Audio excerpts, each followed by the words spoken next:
Siempre creí que las mujeres de mi familia estábamos malditas.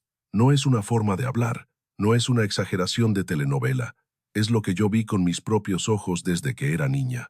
Mi abuela murió sola en esa casa grande de Guanajuato, con las ventanas cerradas y el olor a pan que ya nadie horneaba. Mi madre fue abandonada por mi padre cuando yo tenía 6 años, y nunca más volvimos a saber de él. Y yo, Valeria Montes, a mis 32 años, acabo de descubrir que el hombre con quien iba a casarme en 3 semanas me dejó sin una palabra, sin una explicación, llevándose cada centavo que yo había ahorrado en 5 años de trabajo. Me llamo Valeria. Tengo 32 años. Vivo en Guanajuato, en una casa vieja de callejón empedrado que perteneció a mi abuela y que ahora huele más a humedad que a recuerdos. Tengo una pastelería pequeña, o la tenía, porque a estas alturas ya no sé si puedo seguir llamándola mía. Se llama La Jacaranda, como el árbol del patio de esta casa, el mismo árbol bajo el cual mi abuela solía sentarse a rezar el rosario mientras el sol se ponía detrás de los cerros. Yo heredé el negocio, heredé la receta del pan de nata, heredé los moldes de cobre y las charolas manchadas de tanto uso, pero parece que también heredé algo más, algo que no se ve, que no se toca, que no tiene nombre en los papeles, pero que pesa como una piedra amarrada al tobillo cada vez que intento avanzar. Luis se llamaba. Se llama, supongo, porque no está muerto. Solo desapareció. Un martes por la mañana desperté sola en la cama. Su lado estaba frío. Su ropa ya no estaba en el closet. Su cepillo de dientes, su rasuradora, sus zapatos buenos, todo había desaparecido como si nunca hubiera existido. Al principio pensé que había salido temprano, luego pensé que algo le había pasado. Llamé a su celular 20 veces. Fui a su trabajo. Me dijeron que había renunciado 2 semanas antes. 2 semanas. Mientras yo le planchaba las camisas y le preparaba el desayuno y le contaba los días que faltaban para la boda, él ya estaba empacando su vida para irse sin mí. Pero eso no fue lo peor. Lo peor vino después, cuando fui al banco.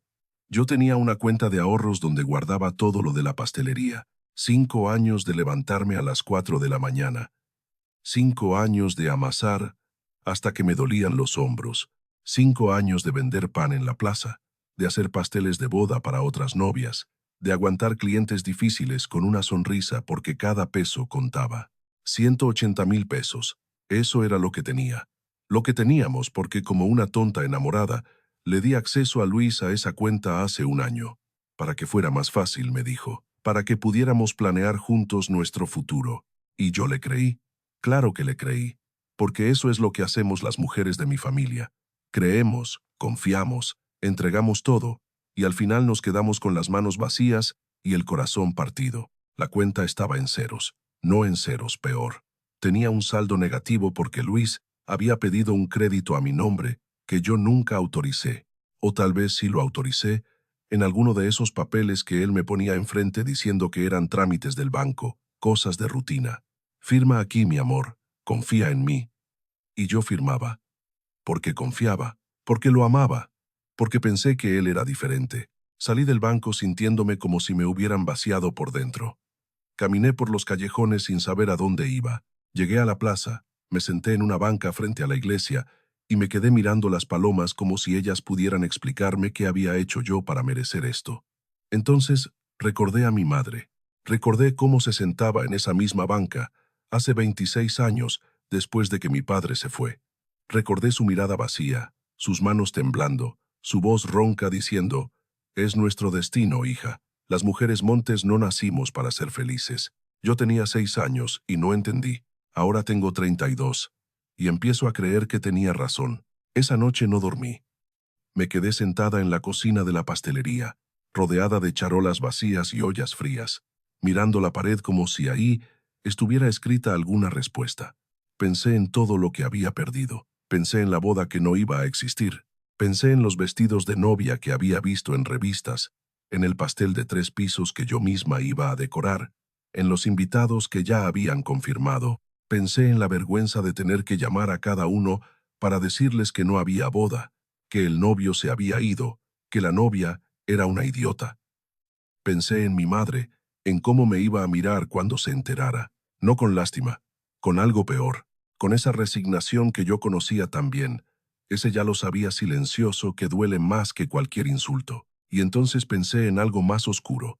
Pensé en el cuchillo del pan que estaba sobre la mesa. Pensé en lo fácil que sería dejar de sentir. Pensé en mi abuela, sola en su cuarto, cerrando los ojos por última vez sin nadie que le sostuviera la mano. Pensé que tal vez esa era la forma en que terminábamos las mujeres Montes, solas, rotas, olvidadas. Me acerqué al cuchillo, lo toqué con los dedos. Estaba frío. No sé cuánto tiempo pasé así. Pudieron ser minutos o horas. Lo que sé es que algo me detuvo. No fue un ángel, no fue una voz del cielo, no fue nada místico. Fue el sonido de mi teléfono, un mensaje de Rebeca, mi terapeuta, la única persona a quien le había contado que Luis y yo teníamos problemas. El mensaje decía: Valeria, no sé por qué, pero siento que debo escribirte. Si necesitas hablar, estoy aquí. Yo solté el cuchillo y lloré. Lloré hasta que me dolió el pecho, y al día siguiente fui a verla. Rebeca no me habló de Dios, ni de destino, ni de maldiciones. Me habló del cuerpo. Me dijo que cuando el trauma es muy grande, la mente se desconecta, pero el cuerpo sigue ahí. Me enseñó una técnica que al principio me pareció absurda. Me dijo que me pusiera aceite de lavanda en el ombligo y que lo masajeara despacio, respirando hondo, sintiendo ese punto donde una vez estuve conectada a mi madre y ella a la suya, y así hacia atrás en el tiempo. Me dijo que no era magia, era anclaje, era una forma de decirle al sistema nervioso que estaba a salvo, que podía bajar la guardia, que no tenía que seguir huyendo ni peleando. Yo no le creí del todo, pero lo hice porque ya no tenía nada que perder. Y funcionó, no como un milagro, no como una cura instantánea, pero cuando terminé, cuando abrí los ojos después de 10 minutos de respirar y sentir, algo en mi cabeza estaba más claro. El pánico seguía ahí, pero ya no me ahogaba. Podía pensar, podía moverme, podía hacer algo más que llorar. Esa misma tarde volví a la casa y empecé a revisar todo lo que Luis había dejado. No era mucho, unas cajas en el closet que no se llevó, probablemente porque tenía prisa, ropa vieja, papeles, recibos. Yo buscaba algo, no sabía qué. Una explicación, una pista, algo que me ayudara a entender cómo pude ser tan ciega. Y entonces, en el fondo de una caja de zapatos, encontré un papel doblado. Era un pagaré. Estaba a nombre de mi madre, no mío. Tenía una cantidad que me heló la sangre, 250,000 pesos. Y en la esquina inferior derecha, un logo que reconocí de inmediato. Las iniciales MV, con una balanza dorada. El logo del despacho del licenciado Mateo Valdés. Mateo Valdés. El abogado que nos había ayudado toda la vida, el que arregló los papeles cuando murió mi abuela, el que nos aconsejó sobre la herencia, el que siempre aparecía con su traje impecable y su sonrisa de padre bondadoso cada vez que había un problema legal, el hombre en quien mi madre confiaba más que en nadie, el hombre que me llamaba mijita y me decía que cualquier cosa que necesitara, ahí estaba él. Su logo estaba en los papeles de Luis. Me quedé sentada en el piso, con el pagaré en las manos, sintiendo que el aire de la habitación se había vuelto espeso. No entendía qué significaba. No quería entenderlo, pero algo dentro de mí, algo que no era la mente sino el cuerpo, algo que Rebeca había despertado esa mañana, me decía que acababa de encontrar el primer hilo de una telaraña que iba mucho más allá de un novio traidor. Bienvenidos a Historias Contigo. Hoy están escuchando la historia que Valeria Montes, de 32 años, desde los callejones empedrados de Guanajuato, envió a nuestro programa. La voz que acompaña su relato es la de Andrés. Yo soy Lucía. Lo que acabamos de escuchar no es solo el inicio de un corazón roto, es el primer indicio de algo mucho más oscuro. Una mujer que creyó en una maldición familiar acaba de encontrar pruebas de que su desgracia tiene nombre, apellido y firma de abogado. Si esta historia les está tocando el alma, acompáñennos con su comentario, su suscripción, y si ustedes también tienen una historia que merece ser escuchada, pueden enviárnosla. Y ahora, sigamos adelante, porque Valeria apenas ha comenzado a tirar del hilo. Para entender por qué ese logo me golpeó tan fuerte, hay que conocer la historia que yo cargaba desde antes de nacer. Las mujeres Montes no éramos solo una familia, éramos una advertencia, un ejemplo de lo que pasa cuando una confía demasiado, cuando una ama sin medida, cuando una entrega todo esperando que el mundo le devuelva algo. Mi bisabuela murió de parto en una casa sin luz eléctrica, abandonada por un hombre que le prometió volver del norte, y nunca regresó. Mi abuela, doña Carmen, creció huérfana de madre, criada por tías que la trataban como sirvienta. Mi madre, Elena, fue dejada por mi padre cuando yo apenas empezaba a formar recuerdos, y yo, la última de la línea, acabo de ser estafada por el hombre que me juraba amor eterno mientras vaciaba mis cuentas a mis espaldas. Esa era la historia que yo conocía, la historia que me contaban en voz baja, como quien cuenta una leyenda triste, la historia que me enseñó a esperar el golpe antes de que llegara, a no confiar del todo, a guardar siempre algo de mí en un lugar donde nadie pudiera tocarlo. Y sin embargo, fallé. Fallé porque creí que Luis era diferente. Fallé porque me permití soñar con una vida distinta. Fallé porque, a pesar de todo lo que sabía, una parte de mí todavía quería creer que la maldición podía romperse. Mi madre vivía a 3 calles de mi casa, en un departamento pequeño que olía a café de olla y a tristeza guardada. Desde que mi abuela murió hace 8 años, Elena se había encerrado en una rutina de misas, telenovelas y silencios largos. Yo la visitaba cada domingo, le llevaba pan de la pastelería, le contaba cosas de mi vida que ella escuchaba sin opinar. Nunca me daba consejos, nunca me decía qué hacer. Solo asentía, suspiraba y cambiaba el tema hacia algo más seguro, como el clima o las plantas del balcón. Yo había aprendido a no esperar más de ella. Elena Montes no era una madre que abrazara ni que consolara. Era una mujer que sobrevivía, y sobrevivir no deja mucha energía para lo demás. El día después de encontrar el pagaré, fui a verla. No le dije nada de Luis todavía. No podía. Primero necesitaba entender qué significaba ese papel, por qué tenía su nombre, por qué el logo de Mateo Valdés estaba ahí. Me senté en su sala, acepté el café que me ofreció y empecé a hacer preguntas que nunca antes había hecho. Le pregunté por Mateo, le pregunté cómo lo había conocido, le pregunté por qué él siempre estaba presente en los momentos importantes de nuestra familia. Mi madre se puso rígida. Vi cómo sus manos apretaban la taza, cómo sus ojos evitaban los míos, cómo su voz se volvía más aguda sin razón aparente. Mateo era amigo de la familia desde hacía más de 20 años, me dijo. Lo conoció poco después de que mi padre se fue. Él la ayudó con los papeles del divorcio, con la pensión que nunca llegó, con los trámites de la casa de mi abuela cuando ella empezó a enfermar. Era un hombre bueno, un profesional serio, alguien en quien podíamos confiar. Eso fue lo que me dijo. Pero mientras hablaba, yo veía algo más. Veía miedo. No el miedo de quien esconde algo pequeño, sino el miedo de quien lleva años cargando un secreto demasiado pesado. Le mostré el pagaré. No le dije dónde lo había encontrado, solo lo puse sobre la mesa, entre las dos, y le pregunté qué era. Mi madre palideció. Y cuando digo palideció, no exagero. El color se le fue del rostro como si alguien hubiera abierto una llave y dejado salir toda la sangre. Se quedó mirando el papel sin tocarlo, sin hablar, sin respirar casi. Pasaron segundos que se sintieron como horas. Luego, con una voz que no reconocí, me dijo que guardara eso, que lo quemara, que no le preguntara nada más. Yo no obedecí. Le pregunté por qué su nombre estaba en un pagaré de 250,000 pesos.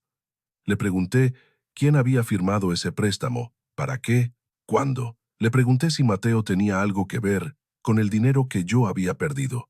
Mi madre empezó a temblar, literalmente a temblar, como si el aire se hubiera vuelto helado de repente. Me agarró las manos con una fuerza que no sabía que tenía, y me dijo algo que no voy a olvidar nunca. Hija, hay cosas que es mejor no saber. Hay deudas que no se pagan con dinero. Déjalo así. Acepta lo que pasó. Es mejor perder el dinero que perder la vida. Yo me quedé paralizada. No por las palabras, sino por la forma en que las dijo. No era un consejo, era una súplica, era el ruego de una mujer que sabía algo terrible y no se atrevía a decirlo. Le pregunté qué quería decir con eso de perder la vida.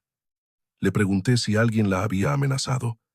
Le pregunté si Mateo era peligroso, pero ella ya se había cerrado.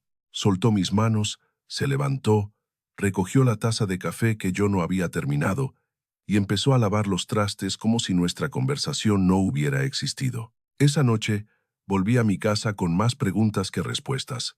Me senté frente a la computadora y empecé a buscar información sobre Mateo Valdés. No encontré nada sospechoso. Su despacho tenía buena reputación.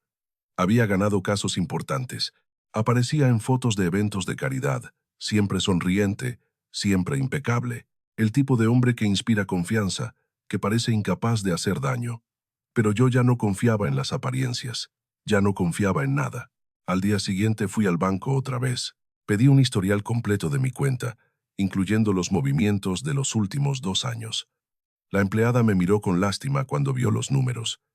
Me preguntó si todo estaba bien. Le dije que sí, que solo necesitaba los papeles para un trámite. Ella imprimió todo y me lo entregó en un sobre manila que pesaba más de lo que debería. En casa, extendí los papeles sobre la mesa del comedor y empecé a revisarlos uno por uno. La mayoría eran movimientos normales, depósitos de la pastelería, pagos de servicios, compras pequeñas. Pero había algo que no encajaba. Cada mes, el día 15, había una transferencia de 5,000 pesos a una cuenta que no reconocía. Llevaba haciéndose durante más de un año. Yo nunca había autorizado esa transferencia. Yo nunca había visto esa cuenta. Y cuando busqué el número en los registros del banco, descubrí que pertenecía a una empresa llamada Servicios Legales Valdés S.A. Mateo. Mi madre le estaba pagando a Mateo 5,000 pesos cada mes, desde mi cuenta, con mi dinero, sin decirme nada. Me costó procesar lo que estaba viendo. Al principio pensé que era un error. Luego pensé que tal vez mi madre había pedido un préstamo y me lo estaba ocultando por vergüenza. Luego pensé cosas más oscuras. Pensé en chantaje. Pensé en extorsión. Pensé en secretos tan viejos y tan sucios que nadie se atrevía a nombrarlos.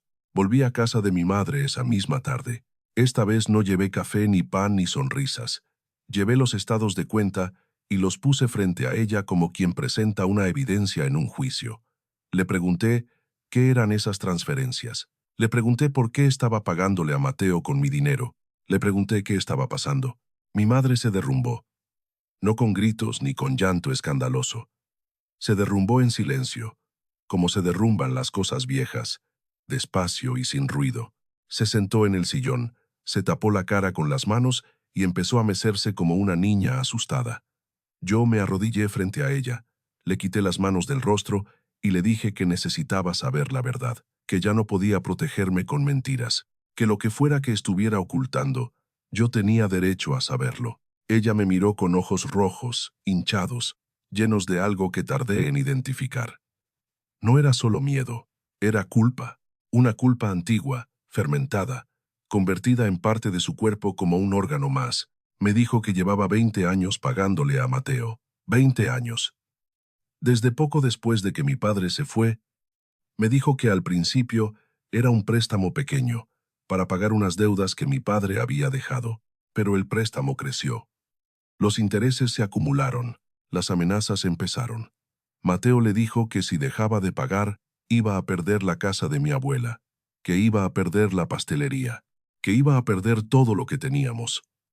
Y ella, aterrorizada, sola, sin nadie que la defendiera, empezó a pagar. Cada mes, sin falta. Durante 2 décadas, le pregunté por qué nunca me lo había dicho.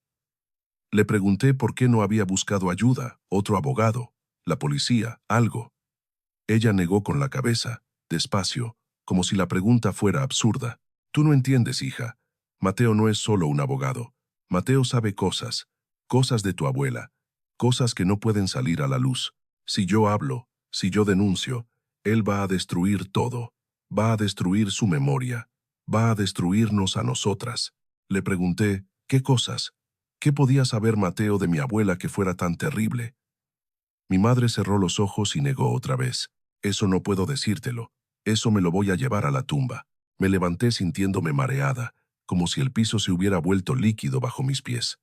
Mi madre me había estado mintiendo toda la vida. Mi madre había estado pagando un chantaje con mi dinero. Mi madre sabía algo sobre mi abuela que consideraba peor que la ruina económica. Y mientras tanto, yo había crecido creyendo en una maldición que no existía, aceptando mi destino como las mujeres de mi familia siempre lo habían aceptado, sin pelear, sin cuestionar, sin mirar debajo de la superficie. Esa noche no dormí. Me quedé en la pastelería, mirando las paredes que pronto dejarían de ser mías, sintiendo el olor a harina y a vainilla que había sido mi refugio durante años. Y mientras la ciudad dormía, yo tomé una decisión. Iba a dejar de ser la víctima de una historia que otros habían escrito. Iba a encontrar la verdad, aunque me costara todo. Iba a saber qué había hecho mi abuela, qué sabía Mateo, y por qué los hombres de mi vida parecían estar todos conectados por hilos que yo no podía ver. Al día siguiente, muy temprano, alguien tocó la puerta de la pastelería. Abrí pensando que era un cliente madrugador, pero no era un cliente, era Mateo Valdés en persona, con su traje impecable, su sonrisa de padre bondadoso y un sobre en la mano que me extendió como si me estuviera haciendo un favor. Buenos días, mijita. Vengo a darte una noticia que no va a gustarte, pero es mejor que la sepas por mí. El banco ha iniciado un proceso de embargo contra tu propiedad. Tienes 30 días para pagar tus deudas o perderás todo. Pero no te preocupes, yo estoy aquí para ayudarte, como siempre lo he estado. Sonrío, y en esa sonrisa, por primera vez, vi algo que antes no había notado. Algo frío, algo calculado, algo que me hizo entender que el hombre frente a mí no era un protector, era un depredador que llevaba décadas alimentándose de mi familia. Lo que acabamos de escuchar cambia todo, Andrés. 20 años de pagos ocultos, una madre que guarda secretos que prefiere llevarse a la tumba, y un abogado que aparece justo a tiempo para ofrecer ayuda mientras aprieta el nudo. La pregunta ahora es inevitable. Si Mateo lleva tanto tiempo extorsionando a esta familia, ¿qué conexión tiene con Luis, el hombre que le robó el corazón y el dinero a Valeria? Cuéntenos, ¿qué descubrió después de esa visita? Mateo se quedó en la puerta de mi pastelería durante unos minutos que se sintieron eternos. Yo no lo invité a pasar. No le ofrecí café, ni pan, ni la cortesía que siempre le había dado desde que era niña. Me quedé ahí, sosteniendo el sobre que me había entregado, sintiendo el peso de esos papeles como si fueran piedras. Él seguía sonriendo. Esa sonrisa que yo había confundido con bondad durante 30 años, esa sonrisa que ahora me parecía la mueca de un animal, esperando el momento exacto para atacar.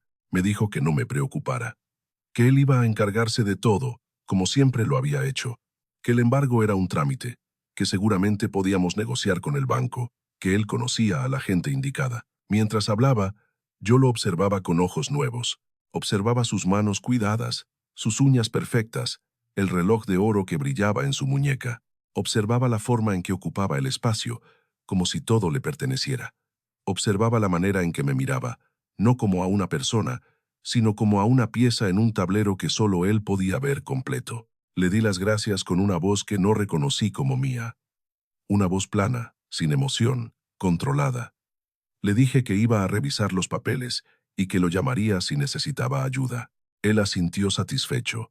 Me palmeó el hombro como se palmea a un perro obediente y se fue caminando por el callejón con ese paso tranquilo de quien tiene todo el tiempo del mundo. Yo cerré la puerta, me recargué contra ella y me quedé temblando durante varios minutos. No era miedo lo que sentía, era algo más complejo. Era la sensación de haber vivido toda mi vida dentro de una mentira tan grande que no había podido verla. Era la rabia de entender que cada vez que Mateo me había llamado mijita, cada vez que me había ofrecido ayuda, cada vez que había aparecido en los momentos difíciles de mi familia, no era por bondad, era por control, era para asegurarse de que siguiéramos pagando, siguiéramos callando, siguiéramos siendo las víctimas perfectas de una historia que él había escrito. Esa tarde fui a ver a mi madre otra vez, no para confrontarla. Ya había entendido que confrontarla no servía de nada. Elena estaba demasiado hundida en su miedo, demasiado convencida de que el silencio era la única protección posible. Fui para observarla, para entender mejor qué tipo de relación tenía con Mateo, para buscar las grietas en su armadura de secretos. La encontré sentada frente al altar que tenía en la sala, un altar pequeño, con veladoras, flores de plástico, y en el centro, la fotografía de mi abuela. Doña Carmen nos miraba desde ese marco dorado, con su expresión seria, sus ojos oscuros, su boca apretada en una línea que nunca había sido sonrisa. Yo había crecido venerando esa imagen. Mi madre me había enseñado a rezarle, a pedirle protección, a honrar su memoria como se honra a los santos. Pero ahora, mirando esa fotografía, yo sentía algo diferente. Sentía que esos ojos me ocultaban algo, que esa boca apretada guardaba palabras que nunca fueron dichas. Mi madre no me oyó entrar. Estaba rezando en voz baja, con el rosario entre los dedos, meciéndose levemente como hacía cuando estaba muy angustiada. Me quedé en la puerta observándola. Parecía más vieja de lo que era, más pequeña, más frágil, y por primera vez en mucho tiempo sentí algo parecido a la compasión por ella. No la compasión fácil de quien perdona sin entender, sino la compasión dura de quien empieza a ver que la persona frente a ella también ha sido víctima de algo más grande. Me senté a su lado sin decir nada. Ella terminó su oración, besó el rosario y se quedó mirando la fotografía de mi abuela. Pasaron varios minutos antes de que hablara. Me dijo que Mateo la había llamado esa mañana, que le había contado sobre el embargo, que le había dicho que yo estaba en problemas y que él iba a ayudarme, pero que necesitaba que mi madre cooperara, que necesitaba que siguiera pagando, que siguiera callando, que siguiera siendo la mujer obediente que siempre había sido. Mi madre me contó todo esto con la voz de quien recita un guión aprendido de memoria, sin emoción, sin rebeldía, sin esperanza. Le pregunté qué significaba cooperar. Le pregunté qué más quería Mateo de nosotras. Ella suspiró, un suspiro largo y vacío, y me dijo que Mateo quería asegurarse de que yo no investigara, que no hiciera preguntas, que aceptara el embargo como un golpe más del destino y siguiera adelante sin mirar atrás. Le pregunté por qué era tan importante para él que yo no supiera la verdad. Mi madre se levantó, fue a la cocina y volvió con una taza de té de manzanilla que no me ofreció. Se la quedó entre las manos como si necesitara algo a qué aferrarse. Luego me miró con una expresión que no había visto nunca, una mezcla de amor, de miedo y de algo que se parecía mucho a la derrota. Me dijo que había cosas que las hijas no debían saber de sus madres, cosas que las nietas no debían saber de sus abuelas. Me dijo que la imagen que yo tenía de mi familia era la imagen que ella había construido para protegerme, que si yo empezaba a escarbar, si yo empezaba a hacer preguntas, iba a encontrar cosas que no podría olvidar, cosas que cambiarían para siempre la forma en que yo me veía a mí misma. Le dije que ya no me importaba. Le dije que prefería una verdad dolorosa a una mentira cómoda. Le dije que llevaba 32 años viviendo como si estuviera maldita, aceptando cada golpe como si fuera merecido, y que ya no podía seguir así, que necesitaba saber qué había pasado, qué había hecho mi abuela, qué sabía Mateo. ¿Por qué estábamos pagando una deuda que nadie nos había explicado? Mi madre cerró los ojos. Vi cómo las lágrimas empezaban a correr por sus mejillas, silenciosas, sin sollozos. Cuando volvió a abrirlos, había algo diferente en su mirada, algo que se parecía a la rendición. Me dijo que no podía contarme todo, que había cosas que ni ella misma sabía con certeza. Pero me dijo una cosa. Me dijo que Mateo no era solo un abogado que nos había ayudado. Mateo era alguien que tenía motivos personales para estar cerca de nuestra familia. Motivos que venían de muy atrás, de antes de que yo naciera, de antes incluso de que mi madre se casara. Me dijo que Mateo y mi abuela se conocían desde hacía más de 40 años, que había una historia entre ellos que mi madre solo conocía a medias, y que esa historia era la razón por la que él nunca nos había dejado en paz. Le pregunté qué historia. Le pregunté cómo se habían conocido. Le pregunté qué había pasado hace 40 años que todavía nos perseguía. Pero mi madre negó con la cabeza. Me dijo que eso era todo lo que podía decirme, que si yo quería saber más, tendría que encontrarlo por mi cuenta, y que cuando lo encontrara, recordara que ella me había advertido, que ella había intentado protegerme. Salí de su casa sintiendo que el suelo bajo mis pies se había vuelto arena movediza. Cada paso que daba me hundía más en un misterio que parecía no tener fondo. Mateo conocía a mi abuela desde hacía 40 años. Había una historia entre ellos, una historia que mi madre consideraba tan peligrosa que prefería pagar chantaje durante 2 décadas antes que revelarla. Caminé por los callejones de Guanajuato sin rumbo, tratando de ordenar mis pensamientos. El sol de la tarde pintaba las fachadas de colores y la gente pasaba a mi lado riendo, hablando, viviendo sus vidas normales, mientras yo sentía que la mía se desmoronaba. Llegué a la plaza principal y me senté en una banca frente a la iglesia. La misma banca donde mi madre se sentó hace 26 años después de que mi padre la dejó. La misma banca donde yo me senté hace unos días pensando en cuchillos y en formas de dejar de sentir. Saqué mi teléfono y busqué el nombre de Mateo Valdés junto con la palabra Guanajuato y el año en que mi abuela habría sido joven. No encontré nada útil. Busqué el nombre de mi abuela, Carmen Montes, junto con el de Mateo. Nada. Busqué registros de propiedades, archivos históricos, cualquier cosa que pudiera darme una pista. Nada. Estaba a punto de rendirme cuando recordé algo. Recordé que en la casa de mi abuela, en el cuarto que nadie usaba, había cajas viejas llenas de papeles que mi madre nunca había querido revisar. Cajas que habían estado ahí desde que doña Carmen murió hace 8 años. Cajas que yo había visto de niña, pero que nunca me habían dejado abrir. Me levanté de la banca y caminé hacia la casa. Mi casa ahora, aunque pronto dejaría de serlo si no encontraba la forma de detener el embargo. Entré, crucé el patio donde el árbol de jacaranda empezaba a perder sus flores moradas y subí al cuarto del fondo. El cuarto que había sido de mi abuela. El cuarto donde ella pasó sus últimos años, sola, con las ventanas cerradas, negándose a ver a nadie que no fuera mi madre. Las cajas estaban donde las recordaba, apiladas en un rincón, cubiertas de polvo, selladas con cinta adhesiva vieja que se había vuelto quebradiza con los años. Las bajé una por una y las abrí sobre la cama. Dentro había de todo.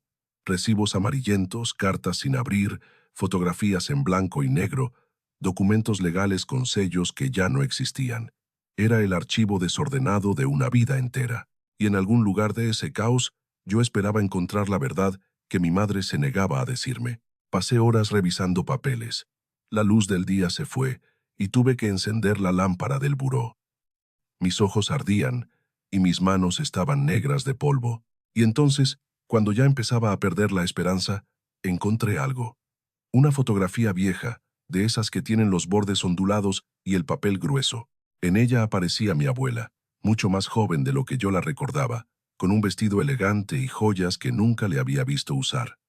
A su lado había un hombre que no reconocí, y detrás de ellos, ligeramente fuera de foco, había una mujer más joven, más delgada, con una expresión de tristeza que me atravesó el pecho sin que yo supiera por qué. Di vuelta a la fotografía. En el reverso, con letra temblorosa, alguien había escrito una fecha y 2 nombres. La fecha era de hace 43 años. Los nombres eran Carmen y Esperanza. Mi abuela se llamaba Carmen, pero nunca había oído hablar de ninguna Esperanza. Guardé la fotografía en mi bolsillo y seguí buscando. Y mientras la noche se hacía más profunda y los ruidos de la calle se apagaban, yo sentí que estaba a punto de encontrar algo que cambiaría todo lo que creía saber sobre mi familia. Una fotografía con 2 nombres. Una mujer llamada Esperanza, que nadie ha mencionado jamás. Y un silencio de 40 años que pesa más que cualquier palabra. Andrés. Lo que Valeria está descubriendo parece ser solo la superficie de algo mucho más profundo. La pregunta que nos queda es esta. Si Mateo conocía a la abuela desde hace tanto tiempo, y si hay una historia que todos han intentado ocultar, ¿qué papel jugó él realmente en la vida de estas mujeres? Y más importante aún, ¿qué va a pasar cuando Valeria empiece a unir las piezas? Esa noche no dormí. Me quedé sentada en el cuarto de mi abuela, rodeada de cajas abiertas y papeles esparcidos, mirando la fotografía una y otra vez. Carmen y Esperanza. 2 nombres escritos con tinta que el tiempo había vuelto casi invisible. 2 mujeres en una imagen de hace más de 40 años. Una de ellas era mi abuela, joven, elegante, con joyas que yo nunca le había conocido. La otra era una desconocida con ojos tristes que parecían mirarme desde el pasado pidiendo algo que yo no sabía nombrar. Busqué más fotografías en las cajas. Encontré varias de mi abuela en diferentes épocas de su vida, pero en ninguna otra aparecía la mujer llamada Esperanza. Era como si hubiera existido solo en ese momento, en esa imagen, y después se hubiera borrado del mundo. Busqué cartas, documentos, cualquier cosa que mencionara ese nombre. No encontré nada. El silencio alrededor de Esperanza era tan completo que parecía intencional, como si alguien hubiera hecho un esfuerzo deliberado por eliminarla de la historia familiar. Al amanecer, salí al patio. El árbol de jacaranda estaba quieto, sus ramas desnudas después de la floración, el suelo cubierto de pétalos morados que nadie había barrido. Me senté en la banca de piedra donde mi abuela solía rezar y traté de pensar con claridad. Tenía una fotografía con un nombre misterioso. Tenía la certeza de que Mateo y mi abuela se conocían desde hacía décadas. Tenía la sospecha de que mi madre sabía más de lo que decía y tenía 30 días para evitar perder todo lo que me quedaba. Decidí que necesitaba más información sobre Mateo. No la información pública que cualquiera podía encontrar en Internet, sino algo más profundo. Necesitaba saber de dónde venía, quién era su familia, qué lo conectaba con la mía más allá de los papeles legales. Y para eso, tendría que hacer algo que nunca había hecho. Tendría que seguirlo. Pasé los siguientes días observando sus movimientos. Descubrí que Mateo era un hombre de rutinas precisas. Llegaba a su despacho a las 9 de la mañana, salía a comer a la 1, regresaba a las 3 y cerraba a las 7. Los martes y jueves iba al club de golf en las afueras de la ciudad. Los domingos asistía a misa en la iglesia de la compañía, siempre en la primera fila, siempre con su traje impecable y su expresión de hombre respetable. Era la imagen perfecta del ciudadano ejemplar, el tipo de persona que nadie sospecharía de nada. Pero el viernes de esa semana, su rutina cambió. En lugar de ir directamente a su casa después del despacho, Mateo tomó su coche y condujo hacia el centro histórico. Yo lo seguí a distancia, caminando por los callejones que conocía de memoria, escondiéndome en las sombras cuando él se detenía. Lo vi estacionar frente a un restaurante elegante, de esos que tienen manteles blancos y meseros de uniforme. Lo vi entrar y sentarse en una mesa del fondo, junto a la ventana. Y entonces lo vi a él. A Luis. Mi corazón se detuvo. Literalmente sentí que dejaba de latir durante 1 segundo, 2, 3, antes de volver a arrancar con una violencia que me hizo marear. Luis estaba ahí, sentado frente a Mateo, con una copa de vino en la mano y una sonrisa relajada en el rostro. El mismo Luis que había desaparecido hace semanas llevándose mi dinero, el mismo Luis que supuestamente había huido sin dejar rastro, el mismo Luis que yo había amado con toda mi alma, estaba sentado en un restaurante de lujo, riendo con el hombre que llevaba 20 años extorsionando a mi familia. Me acerqué a la ventana lo más que pude sin ser vista. El restaurante tenía cortinas de encaje que dejaban pasar la luz, pero dificultaban ver desde afuera. Aún así, pude distinguir sus gestos, sus expresiones, la forma en que se inclinaban el uno hacia el otro, como viejos conocidos. Mateo hablaba, y Luis asentía. Luis decía algo, y Mateo reía. En un momento, Mateo sacó un sobre del bolsillo de su saco y lo deslizó sobre la mesa. Luis lo tomó, lo abrió discretamente, miró adentro y sonrió con una satisfacción que me revolvió el estómago. No sé cuánto tiempo me quedé ahí parada, mirándolos a través del encaje. Pudieron ser minutos o pudieron ser horas. El tiempo se había vuelto líquido, irrelevante. Lo único que existía era esa imagen, los dos hombres que habían destruido mi vida, sentados juntos, brindando, contando dinero, celebrando algo que yo no podía escuchar, pero que podía imaginar perfectamente. Celebrando mi ruina, celebrando el éxito de un plan que yo apenas empezaba a comprender. Me aparté de la ventana cuando sentí que las piernas me fallaban. Caminé hasta una banca cercana y me dejé caer, temblando, con la respiración entrecortada. El pánico volvía, ese pánico familiar que me apretaba el pecho y me nublaba la vista, y me hacía sentir que el mundo entero se cerraba sobre mí.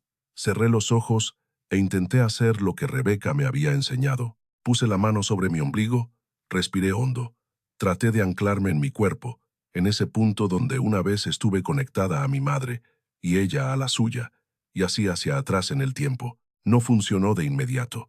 Las primeras respiraciones fueron cortas, desesperadas, inútiles. Pero seguí intentando, seguí presionando ese punto, seguí respirando, seguí diciéndome que estaba viva, que estaba ahí, que mi cuerpo era real aunque mi mundo se estuviera derrumbando. Y poco a poco, muy despacio, el pánico empezó a ceder. No desapareció. Solo se hizo más pequeño, más manejable. Lo suficiente para que yo pudiera pensar. Lo que había visto confirmaba todo lo que había sospechado. Luis no había actuado solo, Luis era parte de algo más grande, un plan orquestado por Mateo, una conspiración que llevaba mucho más tiempo del que yo había imaginado. Pero también planteaba nuevas preguntas. Si Mateo y Luis estaban juntos en esto, ¿cuál era exactamente el plan? ¿Por qué había elegido Mateo a Luis para acercarse a mí? ¿Qué ganaba destruyéndome de esta manera tan elaborada? ¿Y qué tenía que ver todo esto con mi abuela, con Esperanza, con esa historia de 40 años que nadie quería contarme? Volví a casa caminando despacio, procesando cada pensamiento. Cuando llegué, el sol ya se había puesto y la casa estaba oscura. Entré sin encender las luces. Me senté en la cocina de la pastelería y me quedé mirando la nada durante un tiempo que no pude medir. Las charolas vacías me rodeaban como testigos mudos de lo que había sido mi vida. El olor a vainilla y a mantequilla todavía flotaba en el aire, aunque hacía días que no horneaba nada. Todo lo que había construido estaba a punto de desaparecer, y ahora sabía que no era por mala suerte ni por maldición, era por diseño. Alguien había decidido destruirme, y ese alguien tenía nombre, apellido y un despacho en el centro de Guanajuato. Esa noche soñé con Luis. Soñé que estábamos en la iglesia el día de nuestra boda, él esperándome en el altar con su traje oscuro y su sonrisa perfecta. Yo caminaba hacia él con mi vestido blanco, con el ramo de flores entre las manos, con el corazón lleno de esperanza. Pero cuando llegaba a su lado y levantaba el velo, su rostro se transformaba. Ya no era Luis, era Mateo, y detrás de él, en las bancas de la iglesia, estaban sentadas todas las mujeres de mi familia, mi madre, mi abuela y otra mujer que no conocía, una mujer con ojos tristes que me miraba desde el fondo de la iglesia con una expresión de advertencia que no pude descifrar. Desperté empapada en sudor, con el corazón latiendo tan fuerte que podía escucharlo en mis oídos. Eran las 3 de la mañana. La casa estaba en silencio. Me levanté, fui a la cocina, me serví un vaso de agua y me quedé de pie junto a la ventana mirando el patio oscuro.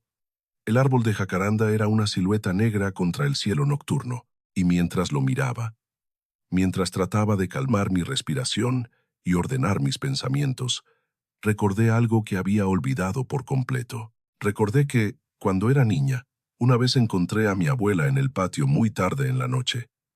Yo no podía dormir y había bajado a buscar agua. La encontré arrodillada junto al árbol, cavando con las manos desnudas, enterrando algo en la tierra. Cuando me vio, se asustó tanto que casi gritó. Me tomó de los hombros con fuerza, me miró a los ojos y me hizo prometer que nunca le diría a nadie lo que había visto, que nunca hablaría de esa noche, que lo olvidara como si hubiera sido un sueño. Yo era una niña obediente. Cumplí mi promesa. Olvidé esa noche, o la enterré tan profundamente en mi memoria que era como si nunca hubiera existido. Pero ahora, 30 años después, el recuerdo volvía con una claridad aterradora. Mi abuela había enterrado algo bajo el árbol de jacaranda, algo que consideraba lo suficientemente importante como para esconderlo en medio de la noche, algo que no quería que nadie encontrara jamás. Me quedé mirando el árbol durante un tiempo que no pude calcular. La oscuridad del patio me devolvía la mirada como un espejo negro, y en ese silencio, en esa soledad, tomé una decisión que cambiaría todo. Al amanecer buscaría una pala. Qué momento tan estremecedor, Andrés. Luis y Mateo juntos, brindando sobre las cenizas de la vida de Valeria, y ahora, un recuerdo de la infancia que emerge de la oscuridad como una advertencia, la abuela enterrando algo en medio de la noche, un secreto bajo el árbol de jacaranda que lleva décadas esperando ser descubierto. La pregunta que nos deja sin aliento es esta: ¿qué encontrará Valeria cuando empiece a cavar? ¿Y estará preparada para enfrentar lo que la tierra ha guardado durante tanto tiempo? No esperé a que amaneciera del todo, cuando el cielo apenas empezaba a clarear y los primeros pájaros comenzaban a cantar en los tejados vecinos. Yo ya estaba en el patio con una pala vieja que encontré en el cuarto de herramientas. Era la misma pala que mi abuela usaba para cuidar sus macetas, el mango de madera, gastado por años de uso, la hoja oxidada, pero todavía firme. Me arrodillé junto al árbol de jacaranda y traté de recordar exactamente dónde había visto a mi abuela cavando aquella noche de hace tantos años. El recuerdo era borroso, como todos los recuerdos de la infancia. Yo tenía 6 o 7 años. Era de noche. Mi abuela estaba arrodillada cerca del tronco, del lado que daba hacia la pared del fondo, donde las raíces más gruesas se hundían en la tierra. Cerré los ojos e intenté ubicarme en el cuerpo de aquella niña que bajó a buscar agua y encontró algo que no debía ver. Recordé la luz de la luna, el vestido oscuro de mi abuela, sus manos llenas de tierra, su expresión de miedo cuando me descubrió mirándola. Empecé a cavar cerca del tronco, del lado de la pared. La tierra estaba dura, compactada por décadas de lluvias y sequías. Cada palada me costaba esfuerzo, y pronto tenía las manos ampolladas y la espalda adolorida. Pero no me detuve. Algo dentro de mí sabía que tenía que seguir. Algo que no era la mente sino el cuerpo, esa intuición profunda que Rebeca me había enseñado a escuchar. Cavé durante más de una hora. El sol ya estaba alto cuando la pala golpeó algo duro. No era una piedra, era algo metálico. El sonido fue diferente, hueco, como si debajo de la tierra hubiera un espacio vacío. Me arrodillé y empecé a apartar la tierra con las manos, sintiendo la humedad fría contra mis dedos, el olor a raíces y a tiempo enterrado. Y entonces la vi, una caja de metal, del tamaño de una caja de zapatos, oxidada por los años pero todavía intacta. La saqué con cuidado, como si fuera algo frágil que pudiera romperse. Pesaba más de lo que esperaba. La llevé adentro, la puse sobre la mesa de la cocina y me quedé mirándola durante varios minutos sin atreverme a abrirla. En la tapa había unas iniciales grabadas que el óxido había vuelto casi ilegibles. C. M. Las iniciales de mi abuela, Carmen Montes. Mis manos temblaban cuando finalmente la abrí. Adentro había papeles, muchos papeles, doblados y amarillentos por el tiempo. Había también un paquete de cartas atadas con un listón descolorido que alguna vez había sido rojo. Y en el fondo, debajo de todo, había varios cuadernos de pasta dura, del tipo que se usaba hace décadas para llevar diarios o cuentas. Saqué todo y lo extendí sobre la mesa. Las cartas tenían sellos postales de hace más de 40 años. Los remitentes variaban, pero había un nombre que se repetía una y otra vez: Esperanza. Las cartas estaban dirigidas a mi abuela, y todas venían de un lugar que me heló la sangre cuando lo leí: el Sanatorio Santa Clara, un manicomio. Abrí la primera carta con dedos temblorosos. La letra era pequeña, apretada, como de alguien que intenta decir mucho en poco espacio. Empezaba con las palabras querida hermana, hermana. Mi abuela tenía una hermana llamada Esperanza que estaba encerrada en un manicomio, una hermana de la que nadie me había hablado jamás. Leí la carta completa, y luego la siguiente, y la siguiente. Cada una era más desgarradora que la anterior. Esperanza le suplicaba a mi abuela que la sacara de ahí. Decía que no estaba loca, que todo había sido un error, que necesitaba ayuda. Decía que la trataban mal, que la medicaban hasta dejarla como un fantasma, que había días en que no recordaba ni su propio nombre. Decía que extrañaba su casa, sus cosas, su vida, y preguntaba una y otra vez por qué Carmen no la visitaba, por qué no respondía sus cartas, por qué la había abandonado. Las cartas más recientes eran las más tristes. En ellas, Esperanza ya no suplicaba, ya no preguntaba por qué, solo escribía pequeñas notas casi incoherentes, hablando del clima, de los pájaros que veía por la ventana, de sueños que tenía con una casa grande y un árbol de flores moradas. La última carta estaba fechada hace 35 años. Después de esa, no había más. No sé si Esperanza dejó de escribir o si mi abuela dejó de guardar las cartas. No sé si Esperanza murió en ese lugar o si sigue viva en algún rincón olvidado del mundo. Lo único que sé es que mi abuela tuvo una hermana y que esa hermana pasó años encerrada en un manicomio mientras mi abuela vivía su vida como si ella no existiera. Dejé las cartas y tomé uno de los cuadernos. Era el diario de mi abuela. Reconocí su letra inmediatamente. Esa caligrafía elegante que yo había admirado de niña cuando ella me escribía pequeñas notas en mis cuadernos de escuela. Empecé a leer desde el principio, desde las primeras páginas, donde mi abuela era una mujer joven que escribía sobre sus esperanzas y sus miedos con una honestidad que nunca le conocí en vida. Lo que encontré en esas páginas me destruyó. Mi abuela no era la mujer que yo creía conocer, la mujer que me contaron, la matriarca sufrida que sacó adelante a su familia sola, la viuda respetable que rezaba el rosario cada tarde, era una mentira. La verdad era mucho más oscura. Esperanza no estaba loca. Esperanza era la hermana menor de mi abuela y había heredado de sus padres una pequeña fortuna. Tierras, joyas, una casa en el centro de Guanajuato. Todo estaba a nombre de Esperanza porque era la favorita, la más querida, la que sus padres habían decidido proteger. Mi abuela Carmen recibió mucho menos, y eso la consumió de envidia durante años. El diario contaba la historia con una frialdad que me revolvió el estómago. Mi abuela había planeado todo meticulosamente. Primero se ganó la confianza de un médico del sanatorio, un hombre ambicioso que necesitaba dinero. Luego convenció a Esperanza de que necesitaba una revisión médica, nada serio, solo un chequeo de rutina. Y una vez que Esperanza estuvo dentro del sanatorio, mi abuela se aseguró de que nunca saliera. Falsificó documentos, sobornó a los administradores, hizo que declararan a Esperanza mentalmente incapacitada. Y como hermana mayor y única pariente cercana, mi abuela se convirtió en su tutora legal, lo que significaba que tenía control total sobre sus bienes. En menos de un año, mi abuela había transferido todo a su nombre. Las tierras, las joyas, la casa, todo lo que Esperanza había heredado pasó a manos de Carmen, y Esperanza quedó encerrada en ese lugar durante décadas, olvidada, abandonada, convertida en un fantasma que nadie quería recordar. Cerré el diario sintiendo que iba a vomitar. Me levanté de la mesa, fui al baño, y me quedé arrodillada frente al inodoro durante varios minutos, aunque nada salió. El cuerpo me temblaba entero. Tenía frío aunque afuera hacía calor, y en mi cabeza las piezas empezaban a encajar de una manera que me aterrorizaba.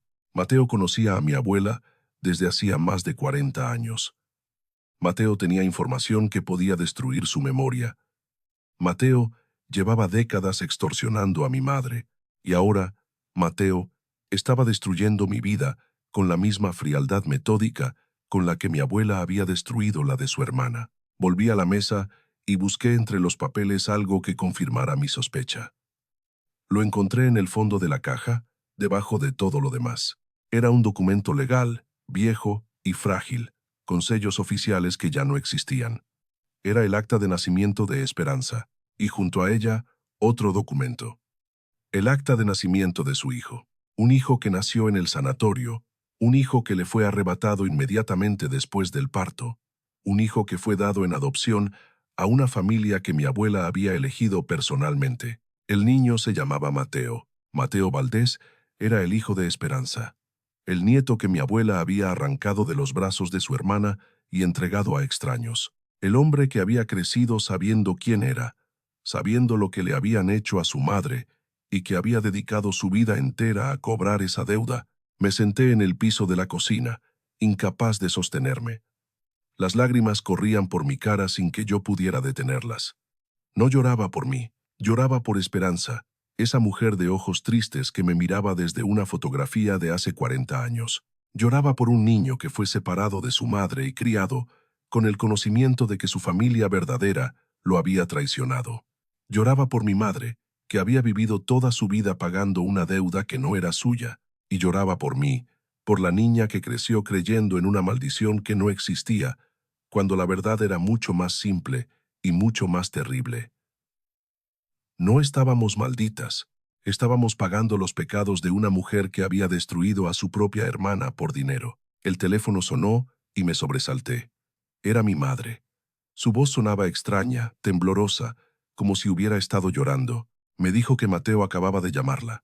Me dijo que él sabía que yo había encontrado algo. No sé cómo lo sabía. Tal vez tenía espías. Tal vez simplemente lo intuyó. Pero lo sabía, y le había dado a mi madre un mensaje para mí. Dijo que si yo no dejaba de investigar, él iba a hacer público todo lo que sabía sobre mi abuela, que iba a destruir su memoria frente a todo Guanajuato, y que además iba a denunciar a mi madre por fraude fiscal, por todos los pagos irregulares que ella había hecho durante años para mantenerlo callado. Mi madre iría a la cárcel. La memoria de mi abuela sería pisoteada, y yo me quedaría sola, sin dinero, sin casa, sin familia, sin nada. Mi madre lloraba mientras me decía todo esto. Me suplicaba que dejara las cosas como estaban, que aceptara la pérdida, que no despertara más fantasmas, pero yo ya no podía hacer eso. Yo ya sabía demasiado. Y por primera vez en mi vida, entendí que la maldición de las mujeres montes no era el destino, era el silencio, era aceptar, era bajar la cabeza y dejar que otros escribieran nuestra historia. Colgué el teléfono sin responderle. Me limpié las lágrimas y miré los papeles esparcidos sobre la mesa, toda esa evidencia de un crimen que llevaba décadas oculto. Mateo quería guerra, pues iba a tenerla. Qué verdad tan devastadora, Andrés. La abuela que Valeria veneró toda su vida era en realidad una mujer que destruyó a su propia hermana para robarle todo. Y Mateo no es un extorsionador cualquiera, es el hijo de Esperanza, la víctima original, un hombre que ha dedicado su existencia a cobrar una venganza generacional. Ahora Valeria lo sabe todo, sabe quién es Mateo, sabe lo que hizo su abuela, sabe por qué su familia ha sufrido tanto. Pero saber la verdad y poder hacer algo con ella son cosas muy distintas. La pregunta que nos quema por dentro es esta: ¿cómo puede Valeria luchar contra un hombre que tiene todas las cartas, todas las pruebas y todo el poder? Los días siguientes fueron los más difíciles de mi vida. Tenía la verdad en mis manos, toda esa verdad horrible y necesaria, pero no sabía qué hacer con ella. Mateo tenía razón en algo. Si yo hablaba, si yo denunciaba, él podía destruirnos. Tenía documentos que probaban los pagos de mi madre durante 20 años. Tenía la capacidad de arrastrar el nombre de mi abuela por el lodo frente a todo Guanajuato. Y tenía conexiones, influencia, el tipo de poder que se construye durante décadas de favores y secretos compartidos con gente importante. Yo no tenía nada de eso. Tenía una pastelería a punto de ser embargada, una cuenta bancaria en números rojos, una madre aterrorizada que me suplicaba que me rindiera y un montón de papeles viejos que probaban un crimen de hace 40 años, pero que no cambiaban mi situación presente. La justicia para Esperanza, si es que todavía era posible, no iba a salvar mi negocio ni a sacar a mi madre de la amenaza de cárcel. Pasé 3 días encerrada en la casa, leyendo y releyendo los diarios de mi abuela, las cartas de Esperanza, los documentos legales que probaban el robo. Buscaba algo, cualquier cosa, que pudiera usar contra Mateo. Alguna debilidad, algún error, algún cabo suelto que él hubiera dejado. Pero Mateo había sido cuidadoso. Había esperado décadas para ejecutar su venganza. Había movido las piezas con una paciencia que yo apenas podía comprender. No era un hombre que cometiera errores. Al cuarto día, cuando ya empezaba a perder la esperanza, encontré algo que había pasado por alto. Era una carta diferente a las demás, no de Esperanza, sino de otra persona. Estaba metida entre las páginas de uno de los diarios, como si mi abuela la hubiera guardado ahí para no olvidarla. El papel era más grueso, la letra más firme y el tono completamente diferente al de las súplicas desesperadas de Esperanza. Era una carta de amenaza. El remitente no firmaba con su nombre completo, solo con una inicial, M, pero el contenido no dejaba lugar a dudas. M le decía a mi abuela que sabía lo que había hecho, que tenía pruebas, que iba a hacerla pagar por cada día que su madre había pasado encerrada en ese infierno. La carta estaba fechada hace 25 años, poco después de que mi padre abandonara a mi madre, y en ella M le daba a mi abuela instrucciones precisas. Debía empezar a pagar una cantidad mensual, debía mantener el secreto y debía asegurarse de que su hija, Elena, continuara los pagos cuando ella ya no pudiera hacerlos. Mi abuela había muerto hace 8 años, pero los pagos habían continuado. Mi madre había heredado la deuda junto con la casa, la pastelería y todos los secretos que venían con ellos, y yo, sin saberlo, había heredado lo mismo. Pero esa carta me dio algo que no tenía antes. Me dio una cronología. Me dio pruebas de que Mateo llevaba décadas extorsionando a mi familia, y me dio algo más. Me dio la certeza de que Mateo no solo quería dinero, quería destruirnos. Quería que sufriéramos como su madre había sufrido. Quería que perdiéramos todo, poco a poco, generación tras generación, hasta que no quedara nada. Y eso significaba que nunca iba a parar. Aunque yo le entregara la casa, la pastelería, todo lo que tenía, él no iba a detenerse. Seguiría buscando formas de hacernos daño. Seguiría usando a hombres como Luis para infiltrarse en nuestras vidas. Seguiría manipulando, amenazando, destruyendo, hasta que la última mujer Montes estuviera tan rota como Esperanza había terminado. Entendí entonces que no podía ganar jugando a la defensiva. No podía esconderme ni rendirme, ni esperar que Mateo se cansara. La única forma de terminar con esto era enfrentarlo directamente, pero para eso necesitaba algo que él no esperara. Necesitaba convertir su propia venganza en su debilidad. Fui a ver a Rebeca, no para terapia, sino para pensar en voz alta con alguien que no estuviera involucrado en todo este desastre. Le conté todo. Le mostré los documentos. Le expliqué quién era Mateo, qué había hecho mi abuela, por qué mi familia llevaba décadas pagando una deuda de sangre. Ella me escuchó sin interrumpir, con esa calma profesional que siempre la caracterizaba. Cuando terminé, se quedó en silencio durante un momento largo. Luego me dijo algo que cambió mi forma de ver la situación.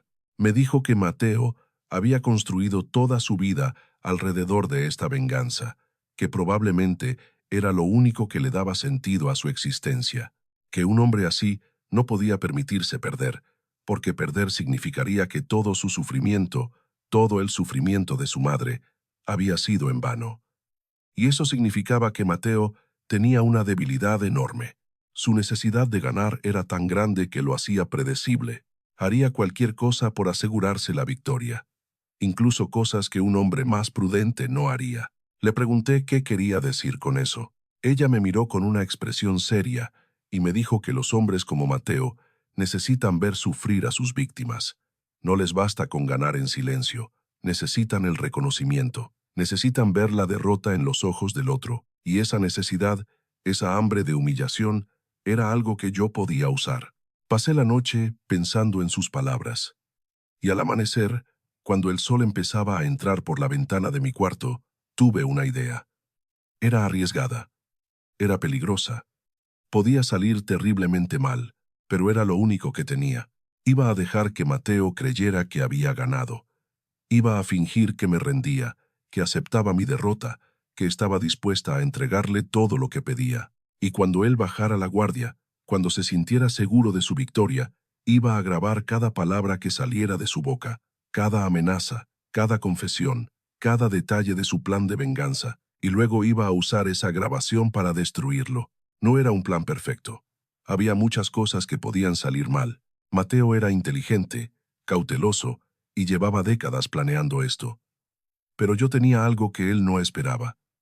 Yo ya no tenía miedo. Había tocado fondo, había mirado la verdad a los ojos, había entendido que la maldición de mi familia no era el destino sino el silencio, y estaba dispuesta a romper ese silencio, aunque me costara todo. Llamé a mi madre y le pedí que contactara a Mateo. Le dije que había cambiado de opinión, que estaba lista para negociar, que quería reunirme con él para discutir los términos de mi rendición. Mi madre lloró de alivio. Pensó que por fin había entrado en razón. No le dije la verdad. No podía arriesgarme a que ella, sin querer, le advirtiera a Mateo de mis intenciones. Esa misma tarde, Mateo me llamó personalmente. Su voz sonaba satisfecha, casi paternal, como si estuviera feliz de que finalmente hubiera aceptado mi lugar. Me dijo que era lo más sensato que podía hacer, que él no quería hacernos daño, que solo quería lo que era justo, lo que siempre había pertenecido a su familia.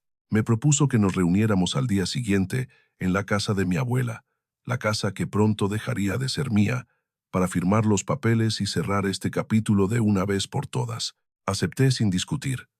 Le di las gracias por ser tan comprensivo. Le dije que entendía su posición, que lamentaba lo que mi abuela le había hecho a su madre, que solo quería paz. Él se rió suavemente y me dijo que siempre había sabido que yo era la más inteligente de las 3 generaciones, que mi abuela había sido cruel, mi madre había sido cobarde, pero yo al menos tenía la sensatez de reconocer cuando estaba derrotada. Colgué el teléfono sintiéndome sucia, como si sus palabras me hubieran contaminado, pero también sentía algo más. Sentía determinación. Sentía que por primera vez en mi vida estaba tomando control de mi propia historia. Esa noche preparé todo. Descargué una aplicación de grabación en mi teléfono. Practiqué cómo esconderlo en mi ropa, de manera que captara el audio claramente. Ensayé mis expresiones frente al espejo, la cara de derrota, de sumisión, de aceptación. Tenía que ser convincente. Tenía que hacer que Mateo se sintiera tan seguro de su victoria que bajara todas sus defensas. Antes de acostarme, fui al patio y me senté junto al árbol de jacaranda.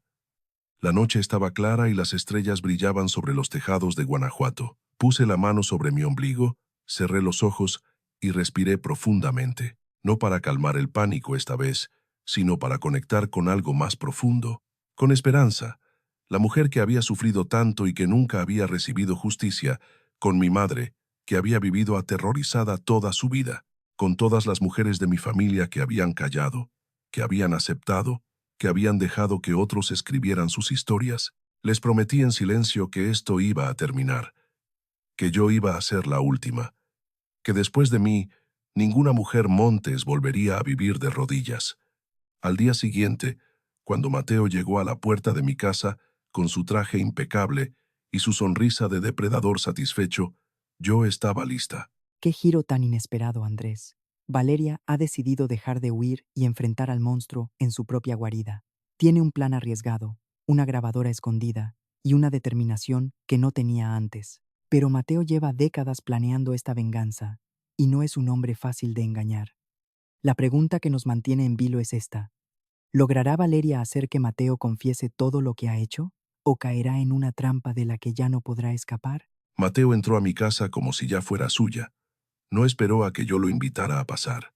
Simplemente cruzó el umbral, miró a su alrededor con esos ojos calculadores que yo había aprendido a reconocer y sonrió con la satisfacción de quien contempla un trofeo largamente esperado. Traía un maletín de cuero negro y un sobre manila que supuse contenía los documentos que yo debía firmar. Detrás de él, para mi sorpresa, venía Luis. No lo esperaba. Había asumido que Mateo vendría solo, que querría saborear su victoria en privado. Pero ahí estaba Luis, con su cara de niño bueno y su sonrisa encantadora, como si no hubiera pasado nada entre nosotros, como si no me hubiera destrozado la vida hace apenas unas semanas. Me miró con una expresión que pretendía ser de disculpa, de arrepentimiento, pero que yo ahora podía ver claramente como lo que era, una máscara. Otra máscara más en una familia de mentirosos. Mateo se sentó en el sillón de la sala, el mismo sillón donde mi abuela solía sentarse a rezar el rosario. Luis se quedó de pie junto a la puerta, como un guardián silencioso. Yo me senté frente a Mateo, con las manos cruzadas sobre el regazo, tratando de mantener la expresión de derrota que había ensayado frente al espejo. El teléfono estaba en el bolsillo interior de mi suéter. La grabación ya había comenzado, y mi corazón latía tan fuerte que temía que ellos pudieran escucharlo. Mateo empezó a hablar con ese tono paternal que yo había llegado a odiar. Me dijo que estaba haciendo lo correcto, que era lo más sensato para todos, que él no era un hombre cruel, que entendía que yo no tenía la culpa de lo que mi abuela había hecho, pero que la justicia era la justicia. Su madre había sufrido injustamente durante años. Su madre había muerto en ese manicomio sin conocer jamás la libertad, y alguien tenía que pagar por eso. Le pregunté, con voz suave, cómo había descubierto la verdad. Quería que hablara.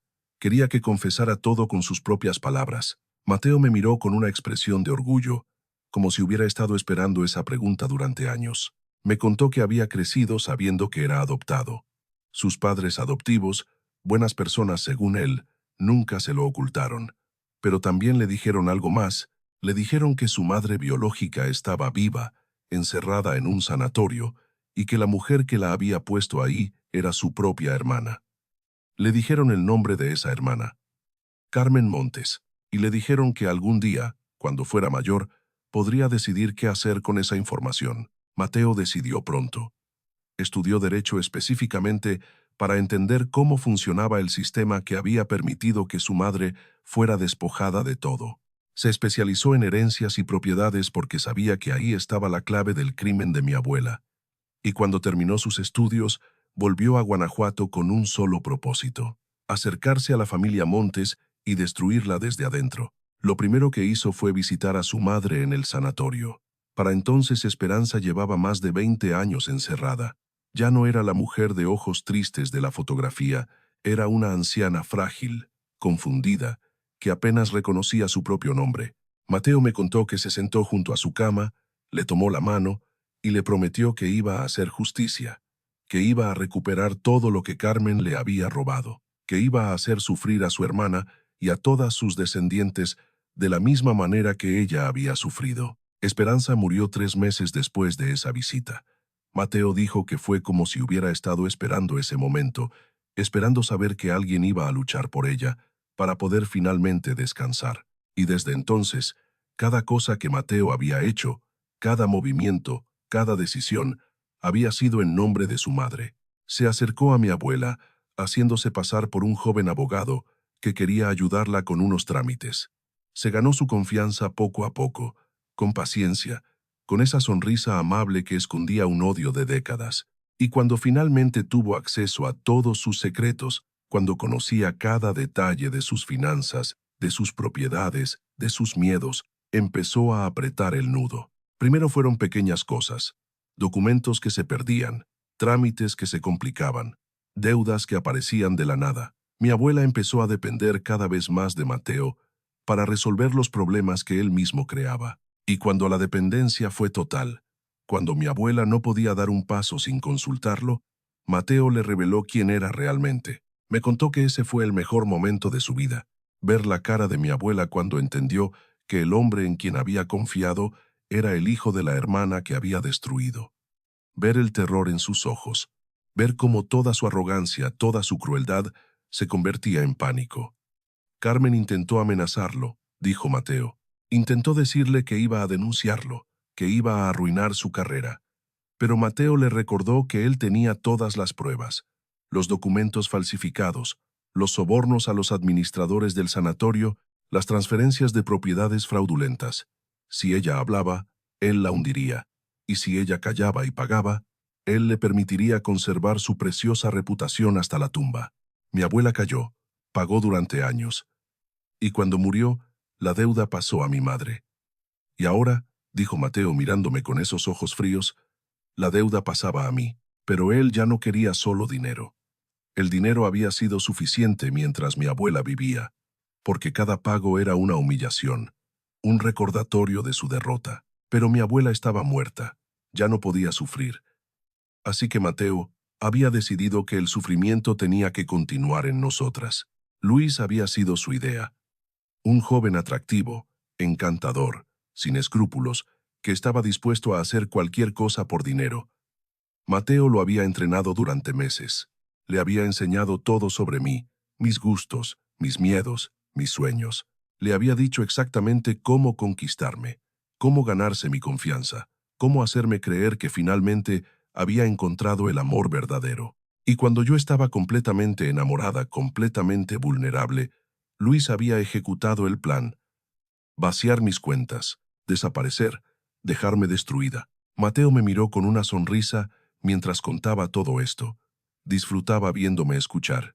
Disfrutaba mi expresión de horror, de dolor, de incredulidad.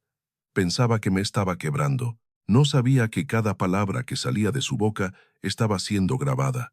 Le pregunté qué pasaría si yo firmaba los papeles, si le entregaba la casa, la pastelería, todo lo que tenía.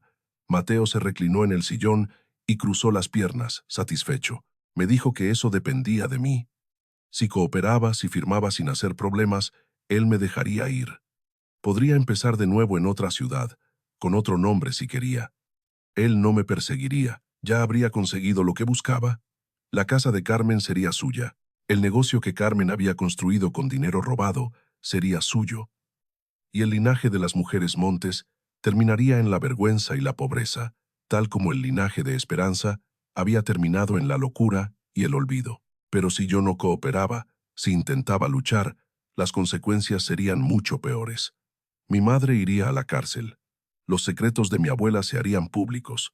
Y yo, dijo mirándome fijamente, descubriría que hay formas de sufrir mucho peores que perder una pastelería. El silencio que siguió fue denso, pesado, como el aire antes de una tormenta. Luis seguía junto a la puerta, evitando mi mirada. Mateo seguía sonriendo, esperando mi respuesta, y yo seguía sentada con las manos en el regazo, sintiendo el peso del teléfono en mi bolsillo, sabiendo que acababa de conseguir exactamente lo que necesitaba. Pero entonces algo cambió. Mateo frunció el ceño ligeramente. Su sonrisa se volvió más tensa. Me miró con una expresión diferente, más alerta, como un animal que huele peligro. Me preguntó por qué estaba tan tranquila. Me dijo que esperaba lágrimas, súplicas, algún intento desesperado de negociar. Pero yo estaba ahí sentada, escuchándolo confesar todos sus crímenes, sin mostrar ninguna emoción. Eso no era normal, dijo. Eso no era lo que él había planeado. Sentí que el corazón se me aceleraba. Había cometido un error. Había controlado demasiado bien mis emociones. Mateo era un depredador experimentado. Y los depredadores saben cuando algo no está bien. Se levantó del sillón lentamente. Caminó hacia mí con pasos medidos, y antes de que yo pudiera reaccionar, extendió la mano y me pidió que le diera mi teléfono. Qué momento tan tenso, Andrés. Valeria tenía todo bajo control. Tenía la confesión completa. Tenía la prueba que necesitaba. Pero Mateo no llegó hasta donde está siendo descuidado. Ha olido la trampa. Ha visto algo en la calma de Valeria que no encaja con una mujer derrotada. Y ahora le pide el teléfono. La pregunta que nos deja sin respiración es esta. ¿Qué hará Valeria? ¿Entregará la única prueba que tiene o encontrará una forma de escapar de esta situación antes de que sea demasiado tarde? El tiempo se detuvo. Mateo estaba frente a mí con la mano extendida, esperando que le entregara el teléfono. Luis se había movido de la puerta y ahora bloqueaba la salida. Yo podía sentir el peso del aparato en mi bolsillo, esa pequeña máquina que contenía la confesión completa de un hombre que había dedicado su vida a destruir a mi familia. Si se lo entregaba, todo habría sido en vano. Si no se lo entregaba, no sabía qué sería capaz de hacer. Mi mente trabajaba a toda velocidad buscando opciones. Podía correr, pero Luis estaba en la puerta. Podía gritar, pero estábamos en una casa aislada en un callejón donde los vecinos estaban acostumbrados a no meterse en asuntos ajenos. Podía luchar, pero eran dos hombres contra una mujer que nunca había levantado la mano contra nadie. Ninguna de esas opciones parecía viable. Entonces, recordé algo que Rebeca me había dicho una vez. Me dijo que cuando el cuerpo está en peligro, la mente busca soluciones complicadas, pero a veces la respuesta más simple es la correcta. A veces lo único que hay que hacer es ganar tiempo. Un segundo, un minuto, lo que sea necesario para que la situación cambie. Miré a Mateo a los ojos y le dije que no tenía mi teléfono conmigo. Le dije que lo había dejado en la cocina, cargando, porque la batería estaba baja. Era una mentira obvia, pero la dije con tanta calma, con tanta naturalidad, que vi la duda cruzar su rostro por un instante. Mateo no me creyó. Claro que no me creyó, pero mi respuesta lo desconcertó lo suficiente como para que dudara sobre cómo proceder. No quería registrarme físicamente. Eso cruzaría una línea que incluso él, con toda su frialdad, prefería evitar. Así que hizo algo diferente. Le ordenó a Luis que fuera a la cocina a buscar el teléfono. Luis obedeció. Salió de la sala y escuché sus pasos, alejándose por el pasillo. Esos segundos que estuve a solas con Mateo fueron los más largos de mi vida. Él me miraba fijamente, tratando de leer mi expresión, buscando la grieta en mi fachada de calma. Yo sostenía su mirada sin parpadear, aunque por dentro estaba temblando. Entonces, hice algo que no había planeado, algo que surgió de un lugar profundo, del mismo lugar donde había encontrado la fuerza para desenterrar la caja bajo el jacaranda, para leer los diarios de mi abuela, para enfrentar verdades que habrían destruido a cualquier otra persona. Empecé a hablar. Le dije a Mateo que entendía su dolor. Le dije que lo que mi abuela le había hecho a Esperanza era imperdonable. Le dije que si yo hubiera estado en su lugar, si hubiera crecido sabiendo que mi madre había sido encerrada injustamente mientras su hermana vivía en una casa robada, probablemente habría sentido la misma rabia, el mismo deseo de venganza. Le dije que no lo culpaba por odiar a mi familia. Teníamos mucho que pagar. Mateo me escuchaba con una expresión extraña. No era la sonrisa satisfecha de antes. Era algo más complejo, algo que se parecía a la confusión o quizás al reconocimiento. Continué hablando. Le dije que había leído las cartas de su madre. Todas las cartas que Esperanza había enviado desde el sanatorio durante años, suplicando que alguien la sacara de ahí. Le describí el dolor en esas palabras, la desesperación, la forma en que la esperanza se iba apagando carta tras carta hasta convertirse en resignación. Le dije que había llorado leyéndolas, que había sentido vergüenza de llevar la sangre de Carmen Montes en las venas. Y luego le dije algo que lo desarmó por completo. Le dije que Esperanza merecía justicia, que su madre merecía que alguien reconociera públicamente lo que le habían hecho, que merecía más que una venganza secreta que solo perpetuaba el ciclo de dolor. Le pregunté si realmente creía que Esperanza habría querido esto, que su hijo dedicara toda su vida a destruir a otras mujeres, a crear más víctimas, a convertirse en el mismo tipo de monstruo que había sido Carmen. Mateo se quedó en silencio. Vi algo moverse en sus ojos, algo que no había visto antes. No era debilidad exactamente, era más como una grieta, una fisura en esa armadura de odio que había construido durante décadas. Por un momento, solo por un momento, vi al niño que había crecido, sabiendo que su madre estaba encerrada en un manicomio, mientras él no podía hacer nada para salvarla. Pero el momento pasó. Mateo sacudió la cabeza como si quisiera espantar un pensamiento molesto. Su expresión se endureció otra vez. Me dijo que yo no tenía derecho a hablar de su madre, que yo no sabía nada sobre el sufrimiento que ella había padecido, que las palabras bonitas no iban a cambiar lo que mi familia había hecho, ni lo que él iba a hacer. Luis regresó de la cocina con las manos vacías. No había encontrado ningún teléfono, obviamente, porque el teléfono seguía en mi bolsillo. Mateo lo miró con irritación y luego volvió a mirarme a mí. La tensión en la sala era casi insoportable. Yo sabía que el momento de la verdad había llegado. No podía seguir fingiendo. No podía seguir evadiendo. Me levanté despacio. Saqué el teléfono de mi bolsillo y lo sostuve frente a mí, a la vista de ambos. La pantalla mostraba la aplicación de grabación, el contador de tiempo corriendo, los niveles de audio moviéndose con cada sonido en la habitación. Mateo palideció. Por primera vez desde que lo conocía, lo vi perder el control de su expresión. La máscara de calma se resquebrajó, sus ojos se abrieron con incredulidad, con furia, con algo que se parecía mucho al miedo. Le dije que todo lo que había confesado estaba grabado, sus palabras sobre lo que le hizo a mi abuela, su explicación de cómo había usado a Luis para destruirme, sus amenazas sobre mi madre y la cárcel, todo, y le dije que antes de venir a esta reunión, había configurado el teléfono para que la grabación se subiera automáticamente a la nube cada 5 minutos. Aunque él me quitara el aparato, aunque lo destruyera, la grabación ya estaba a salvo en un lugar donde él no podía alcanzarla. Era mentira. No había configurado nada. No sabía ni cómo hacer eso, pero Mateo no lo sabía. Y en ese momento, la duda era suficiente. Mateo dio un paso hacia mí. Su cara estaba roja de furia. Luis también se acercó, con los puños apretados, pero yo no retrocedí. Me quedé donde estaba, sosteniendo el teléfono como un escudo, sabiendo que mi única protección era la incertidumbre que había sembrado en sus mentes. Le dije a Mateo que teníamos dos opciones. La primera era que él intentara quitarme el teléfono por la fuerza.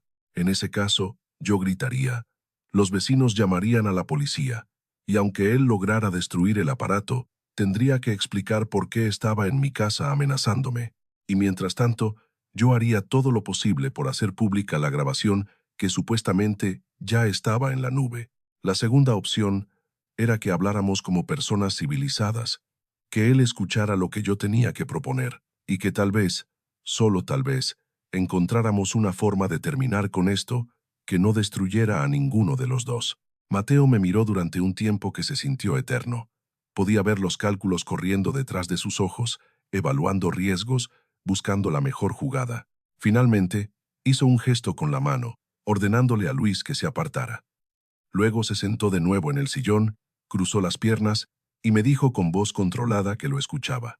Le dije que no quería la casa, no quería la pastelería, no quería el dinero ni las propiedades ni nada que hubiera pertenecido a mi abuela. Todo eso estaba manchado con el sufrimiento de Esperanza, y yo no quería vivir el resto de mi vida sobre esos cimientos podridos. Le dije que estaba dispuesta a firmar todo, a entregarle cada cosa que Carmen había robado, a dejarlo ganar su venganza material. Pero a cambio, quería dos cosas. Primero, quería que dejara en paz a mi madre. Elena había sido una víctima tanto como nosotras. Había vivido aterrorizada durante 20 años, pagando una deuda que no era suya, guardando secretos que la habían consumido por dentro. Si Mateo la denunciaba por fraude fiscal, si la mandaba a la cárcel, estaría castigando a una mujer que ya había sufrido más que suficiente. Segundo, quería que la verdad sobre Esperanza saliera a la luz, no como un escándalo, no como una venganza pública, sino como un reconocimiento. Quería que la historia de lo que Carmen le había hecho a su hermana fuera contada. Quería que Esperanza dejara de ser un fantasma olvidado y se convirtiera en una mujer real, con nombre y apellido, cuyo sufrimiento fuera reconocido. Quería que Mateo pudiera honrar a su madre de verdad, no destruyendo a otras mujeres, sino contando su historia para que nunca se repitiera. Mateo me escuchó sin interrumpir. Cuando terminé, se quedó en silencio durante varios minutos. Luis lo miraba con expresión confundida, claramente sin entender qué estaba pasando. Pero Mateo ya no prestaba atención a Luis. Me miraba solo a mí, con una intensidad que me atravesaba. Finalmente habló. Me preguntó por qué debería creerme. ¿Por qué debería confiar en que yo cumpliría mi palabra después de todo lo que había pasado entre nuestras familias? Le respondí con la verdad más simple que conocía. Le dije que yo no era mi abuela, que no quería serlo, que estaba dispuesta a perderlo todo, con tal de no convertirme en el mismo tipo de persona que había destruido a Esperanza. Y le dije que si él aceptaba mi propuesta, si dejaba ir a mi madre y permitía que la historia se contara, yo le entregaría no solo las propiedades, sino también los diarios de Carmen, las pruebas escritas de su crimen, el testimonio de su propia mano que confirmaba todo lo que Mateo había sospechado durante años. Vi algo cambiar en su expresión. No era rendición, no era aceptación, era algo más sutil. Era el reconocimiento de que, después de décadas de odio, alguien finalmente estaba ofreciéndole algo más que una batalla. Mateo se puso de pie. Caminó hacia la ventana y se quedó mirando el patio, el árbol de jacaranda, el lugar donde su madre había sido borrada de la historia familiar. Cuando se volvió hacia mí, su voz era diferente, más baja, más humana. Me dijo que lo pensaría, que no podía darme una respuesta en ese momento, que necesitaba tiempo para procesar todo lo que había pasado. Luego tomó su maletín, le hizo una señal a Luis y caminó hacia la puerta. Antes de salir se detuvo. Sin volverse me dijo algo que no esperaba. Me dijo que Esperanza habría querido conocerme, y luego se fue. Qué momento tan extraordinario, Andrés. Valeria enfrentó al depredador con la única arma que él no esperaba, la verdad y la compasión. Le ofreció no una batalla, sino una salida. Le ofreció la posibilidad de honrar a su madre sin destruir más vidas. Y por primera vez, Mateo pareció dudar. Pareció ver a Valeria no como una enemiga, sino como algo diferente. Pero la pregunta sigue en el aire, pesada como una nube de tormenta. ¿Aceptará Mateo la propuesta? ¿O volverá con más furia que antes, decidido a terminar lo que empezó hace décadas? Sigamos escuchando. Los días que siguieron fueron los más extraños de mi vida. Mateo no volvió a contactarme. Luis desapareció de Guanajuato como si nunca hubiera existido, y yo me quedé en la casa de mi abuela, rodeada de cajas viejas y secretos desenterrados, esperando una respuesta que no sabía si llegaría. Mi madre vino a verme al día siguiente de la reunión. Estaba pálida, ojerosa, con el aspecto de alguien que no ha dormido en semanas. Me preguntó qué había pasado con Mateo, por qué no había vuelto a llamarla, qué le había dicho yo.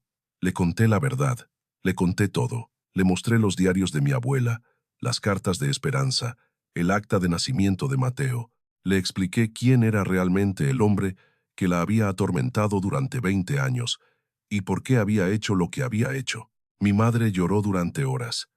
No era el llanto silencioso al que yo estaba acostumbrada. Era un llanto profundo, desgarrador, como si algo que había estado contenido durante décadas finalmente se hubiera roto. Lloró por Esperanza, la mujer a la que nunca conoció pero cuyo sufrimiento había pagado toda su vida. Lloró por mi abuela, no con tristeza sino con una mezcla de horror y vergüenza que yo entendía perfectamente, y lloró por ella misma, por todos los años perdidos viviendo con miedo, guardando secretos que la habían envenenado por dentro. Cuando finalmente se calmó, me miró con ojos rojos e hinchados y me hizo una pregunta que no esperaba. Me preguntó si yo la odiaba, si la culpaba por no haberme dicho la verdad, por haberme dejado crecer creyendo en una maldición que no existía, por haber sido cómplice del silencio que había perpetuado todo este dolor. Le dije que no la odiaba. Le dije que entendía por qué había callado. El miedo, Es una prisión tan real como cualquier cárcel de piedra. Y mi madre había vivido encerrada en esa prisión desde que era apenas una mujer joven. Mateo la había amenazado, la había manipulado, la había convencido de que el silencio era la única forma de protegernos. Y ella, sola, asustada, sin nadie que la ayudara, había hecho lo único que sabía hacer: sobrevivir. Pero también le dije que las cosas tenían que cambiar, que el silencio terminaba aquí, con nosotras, que ya no íbamos a vivir de rodillas, aceptando golpes que no merecíamos, pagando deudas que no eran nuestras. Le dije que, pasara lo que pasara con Mateo, yo iba a contar la historia de Esperanza, iba a sacarla del olvido donde mi abuela la había enterrado, iba a darle la voz que le habían robado hace 40 años. Mi madre asintió despacio. No dijo nada, pero vi en sus ojos algo que no había visto antes. Algo que se parecía a la esperanza, frágil y temblorosa, pero real. Pasaron 5 días sin noticias, 5 días en los que yo alternaba entre la ansiedad y una extraña calma que no sabía explicar.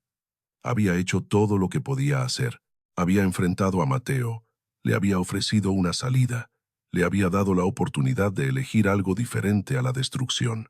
Ahora la decisión estaba en sus manos, y yo tenía que aceptar que, fuera cual fuera su respuesta, yo había dejado de ser una víctima pasiva. El sexto día, temprano en la mañana, alguien tocó a mi puerta. Abrí esperando encontrar a mi madre, o quizás a algún vecino curioso, pero era Mateo. Se veía diferente. No llevaba su traje impecable ni su sonrisa de depredador. Vestía ropa casual. Tenía ojeras profundas, y su expresión era la de un hombre que ha pasado noches enteras sin dormir, luchando con demonios que nadie más puede ver. Me pidió permiso para entrar. Se lo di.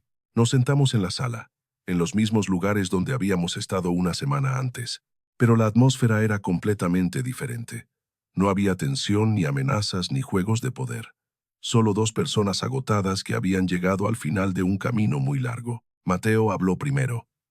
Me dijo que había pasado los últimos días pensando en lo que yo le había propuesto, que había releído las cartas de su madre, esas cartas que guardaba desde que las encontró entre las pertenencias del sanatorio después de que Esperanza murió, que había recordado la promesa que le hizo cuando era un joven lleno de rabia de hacerla pagar a Carmen y a todas sus descendientes, y que se había preguntado, por primera vez en décadas, si esa promesa realmente honraba a su madre o solo perpetuaba el ciclo de dolor que la había destruido. Me contó cosas que yo no sabía. Me contó que su madre, en los últimos años de su vida, había dejado de escribir cartas de súplica, había dejado de pedir que la sacaran, en cambio, escribía pequeños poemas, observaciones sobre los pájaros que veía desde su ventana, descripciones de los sueños que tenía por las noches. Me dijo que esos escritos eran lo más hermoso que había leído en su vida, y que durante años no había entendido cómo una mujer encerrada injustamente podía producir algo tan lleno de paz. Ahora lo entendía, me dijo. Esperanza había encontrado una forma de liberarse que no dependía de las paredes, ni de los barrotes, ni de la justicia que nunca llegó. Había encontrado una forma de seguir siendo ella misma, a pesar de todo lo que le habían hecho. Y él, su hijo, había pasado toda su vida haciendo exactamente lo contrario. Se había encadenado al odio, a la venganza, a la necesidad de destruir, se había convertido en prisionero de una rabia que no lo dejaba descansar. Me miró con ojos cansados y me dijo que aceptaba mi propuesta. Iba a tomar las propiedades, iba a quedarse con la casa, con la pastelería, con todo lo que Carmen había robado. Eso era innegociable. Esas cosas le pertenecían a su familia y él iba a recuperarlas. Pero no iba a denunciar a mi madre, no iba a perseguirnos más. Y estaba dispuesto a que la historia de Esperanza se contara públicamente, con los diarios de Carmen como evidencia, para que el mundo supiera lo que había pasado. Había una condición, me dijo. Quería que yo fuera quien contara la historia, no él. Él estaba demasiado cerca, demasiado lleno de dolor, demasiado comprometido emocionalmente para hacerle justicia. Pero yo, que había descubierto la verdad por mi cuenta, que había enfrentado la oscuridad de mi propia familia sin huir, yo podía contarla de una manera que honrara a Esperanza sin convertirla en un simple instrumento de venganza. Acepté sans dudar. Mateo sacó de su bolsillo un sobre y lo puso sobre la mesa. Me dijo que adentro había algo que quería darme, no como pago ni como compensación, como un regalo, algo que había guardado durante años, sin saber qué hacer con ello. Abrí el sobre. Adentro había una fotografía vieja, más antigua aún que la que yo había encontrado en la caja de metal. En ella aparecía Esperanza sola, joven, hermosa, con una sonrisa que le iluminaba todo el rostro. Detrás de la fotografía, con letra temblorosa, había una dedicatoria. Decía: para quien encuentre esto algún día, mi nombre es Esperanza Montes. Fui feliz una vez. No dejen que eso se olvide. Las lágrimas corrieron por mis mejillas mientras sostenía esa imagen. Esperanza me miraba desde el pasado con ojos llenos de vida, de alegría, de todo lo que le fue arrebatado, y en ese momento entendí que mi tarea no era solo contar su historia, era devolverle esa sonrisa al mundo, mostrar que antes de ser víctima, antes de ser olvidada, antes de ser encerrada en un manicomio, había sido una mujer completa, llena de sueños y esperanzas, que merecía ser recordada por mucho más que su sufrimiento. Mateo se levantó para irse, pero antes de llegar a la puerta, se detuvo y se volvió hacia mí. Me dijo que lamentaba lo de Luis, que había sido un error usar el amor como arma, que de todas las cosas que había hecho en nombre de su venganza, esa era la que más le avergonzaba. Me dijo que Luis era un hombre vacío, sin valores, sin lealtad, y que probablemente terminaría destruyéndose a sí mismo sin necesidad de que nadie lo ayudara. Le dije que no necesitaba su disculpa por Luis, que Luis había tomado sus propias decisiones y que yo había aprendido hacía tiempo que no podía controlar las acciones de los demás, solo las mías. Le dije que lo único que me importaba ahora era seguir adelante, construir algo nuevo, no sobre las cenizas del pasado, sino en un terreno completamente diferente. Mateo asintió. Por un momento pareció que iba a decir algo más, pero se contuvo. Simplemente inclinó la cabeza en un gesto que podría haber sido de despedida o de respeto, y salió de la casa. Me quedé sola en la sala, con la fotografía de Esperanza en las manos, escuchando sus pasos alejarse por el callejón. El sol de la mañana entraba por la ventana e iluminaba el polvo flotando en el aire. Afuera, los pájaros cantaban como si nada hubiera pasado. Y yo sentí, por primera vez en mucho tiempo, que podía respirar. No había ganado en el sentido tradicional. Iba a perder la casa, la pastelería, todo lo material que había heredado. Pero había ganado algo mucho más valioso. Había ganado la verdad, había ganado la libertad de no seguir cargando una deuda que nunca fue mía. Y había ganado la oportunidad de empezar de nuevo, sin maldiciones, sin secretos, sin el peso de generaciones de silencio aplastándome los hombros. Esa tarde fui al altar que mi madre tenía en su sala. La fotografía de mi abuela seguía ahí, en el centro, rodeada de veladoras y flores de plástico.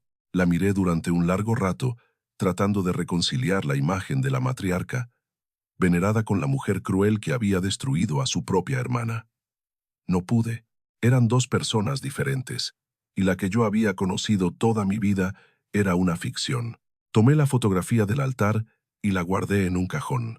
En su lugar puse la imagen de Esperanza, la mujer de la sonrisa luminosa, la mujer que había sido borrada de la historia familiar. Mi madre me observaba desde el sillón, sin decir nada. Cuando terminé, ella se acercó, miró la nueva fotografía, y por primera vez en mi vida la vi sonreír de verdad. Me dijo que era hora de que Esperanza volviera a casa. Qué momento tan poderoso, Andrés. Mateo aceptó, no por debilidad, no por derrota, sino porque Valeria le ofreció algo que nadie le había dado en toda su vida: la posibilidad de honrar a su madre sin tener que destruirse a sí mismo en el proceso. Y ahora Esperanza ha vuelto a casa, aunque sea solo en una fotografía. Pero todavía queda una pregunta por responder. Valeria ha perdido todo lo material. Ha ganado la verdad y la libertad, pero ahora, sin casa, sin negocio, sin el pasado que la definía, ¿qué viene después? ¿Cómo se construye una vida nueva cuando todo lo que conocías ha desaparecido? Los trámites legales tomaron varias semanas. Mateo se encargó de todo con la eficiencia que lo caracterizaba, pero esta vez sin amenazas ni presiones. Firmé los papeles que transferían la propiedad de la casa y la pastelería a su nombre. Firmé la renuncia a cualquier derecho sobre las tierras que mi abuela había robado hace más de 40 años. Firmé el final de una era, el cierre de un capítulo que había comenzado mucho antes de que yo naciera. Mi madre y yo vaciamos la casa juntas. Fue un proceso lento, doloroso a veces, pero también extrañamente liberador. Cada objeto que sacábamos de los armarios, cada fotografía que guardábamos en cajas, cada mueble que decidíamos donar o conservar, era una oportunidad de despedirnos del pasado, no con rencor, no con amargura, sino con la aceptación tranquila de quien entiende que algunas cosas tienen que terminar para que otras puedan empezar. Guardé los diarios de mi abuela y las cartas de esperanza.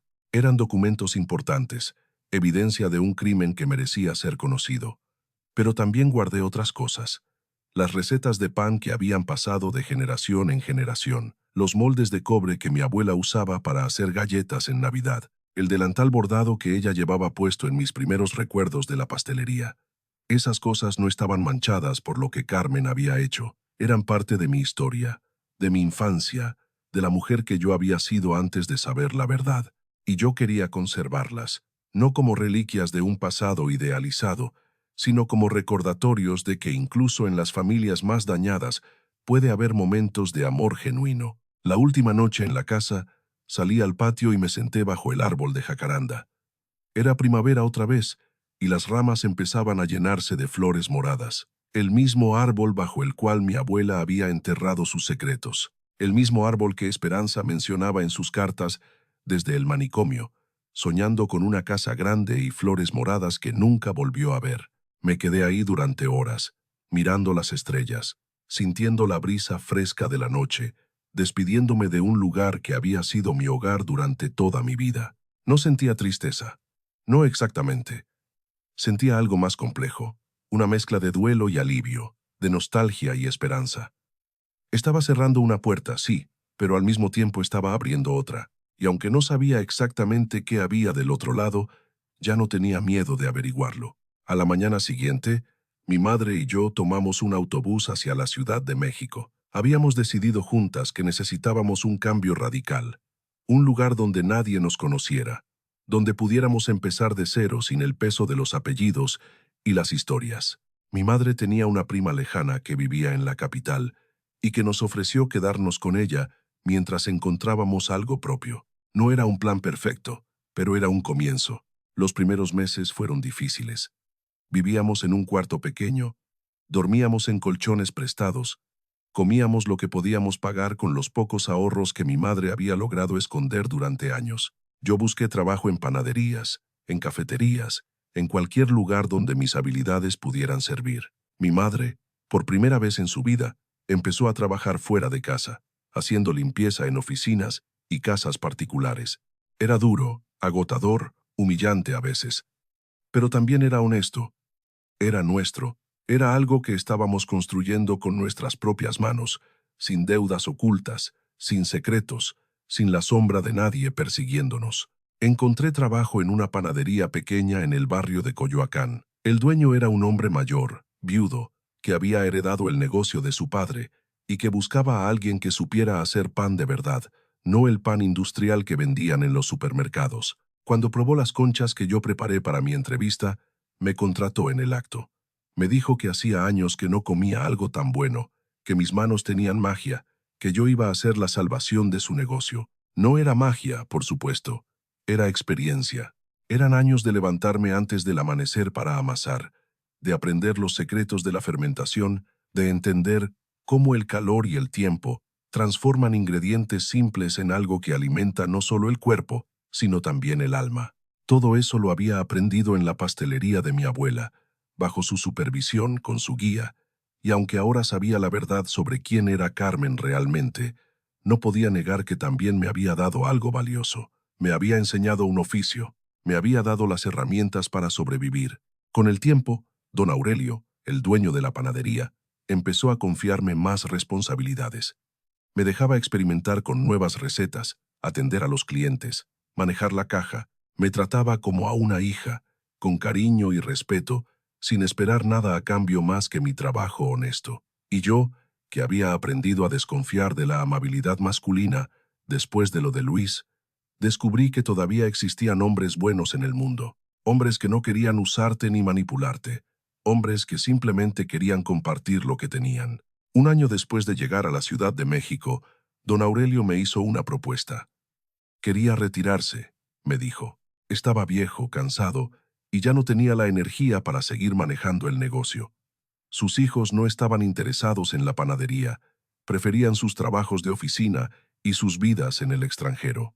Y él no quería ver morir el legado de su padre en manos de algún comprador que lo convertiría en otra franquicia sin alma. Me ofreció venderme la panadería a un precio simbólico, con pagos mensuales que yo pudiera manejar. Me dijo que confiaba en mí, que había visto cómo trabajaba, cómo trataba a los clientes, cómo respetaba los ingredientes y las recetas. Me dijo que su padre habría estado orgulloso de dejar el negocio en mis manos. Acepté llorando.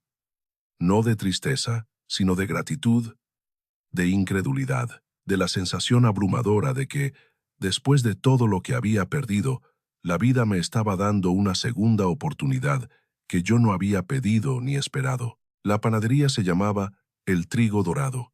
Don Aurelio quería que yo cambiara el nombre, que le pusiera algo mío, algo que reflejara mi historia. Pensé durante días en cómo llamarla. Consideré nombres que honraran a mi familia, nombres que recordaran a Esperanza, nombres que hablaran de nuevos comienzos y segundas oportunidades. Al final, elegí algo simple. La llamé La Esperanza, no solo por la mujer que había sido borrada de mi historia familiar, sino por lo que su nombre significaba: esperanza, la capacidad de creer que las cosas pueden mejorar, la fuerza para seguir adelante cuando todo parece perdido, la luz pequeña que se enciende en la oscuridad más profunda y se niega a apagarse. El día de la inauguración, mi madre estuvo a mi lado. Llevaba un vestido nuevo que habíamos comprado juntas y sonreía con una alegría que yo no le había conocido nunca. Los vecinos del barrio vinieron a probar el pan, a conocer a la nueva dueña, a desearme suerte. Hubo música, hubo risas, hubo abrazos de desconocidos que pronto se convertirían en clientes regulares, en amigos, en parte de mi nueva vida. Y en medio de toda esa celebración, hice algo que había planeado durante meses. Saqué la fotografía de Esperanza, esa imagen de una mujer joven y sonriente que había sido borrada de la historia, y la colgué en la pared detrás del mostrador. Le puse un pequeño letrero que decía: «En memoria de Esperanza Montes, cuya historia merece ser contada». Los clientes a veces preguntan: ¿quién es la mujer de la fotografía? Y yo les cuento la historia de una mujer que fue traicionada por su propia hermana, que pasó décadas encerrada injustamente, que murió sin conocer la libertad, pero que dejó escritos llenos de belleza y esperanza. Les cuento que esa mujer es la razón por la que mi panadería lleva ese nombre. Y les cuento que, si alguna vez sienten que la vida es demasiado dura, que los golpes son demasiados, que no hay salida posible, recuerden a Esperanza. Recuerden que incluso en la oscuridad más profunda, ella encontró una forma de seguir siendo ella misma. Y si ella pudo hacerlo, nosotros también podemos. La historia de Esperanza se publicó en un periódico local hace 6 meses. Mateo cumplió su palabra y proporcionó todos los documentos que probaban lo que mi abuela había hecho.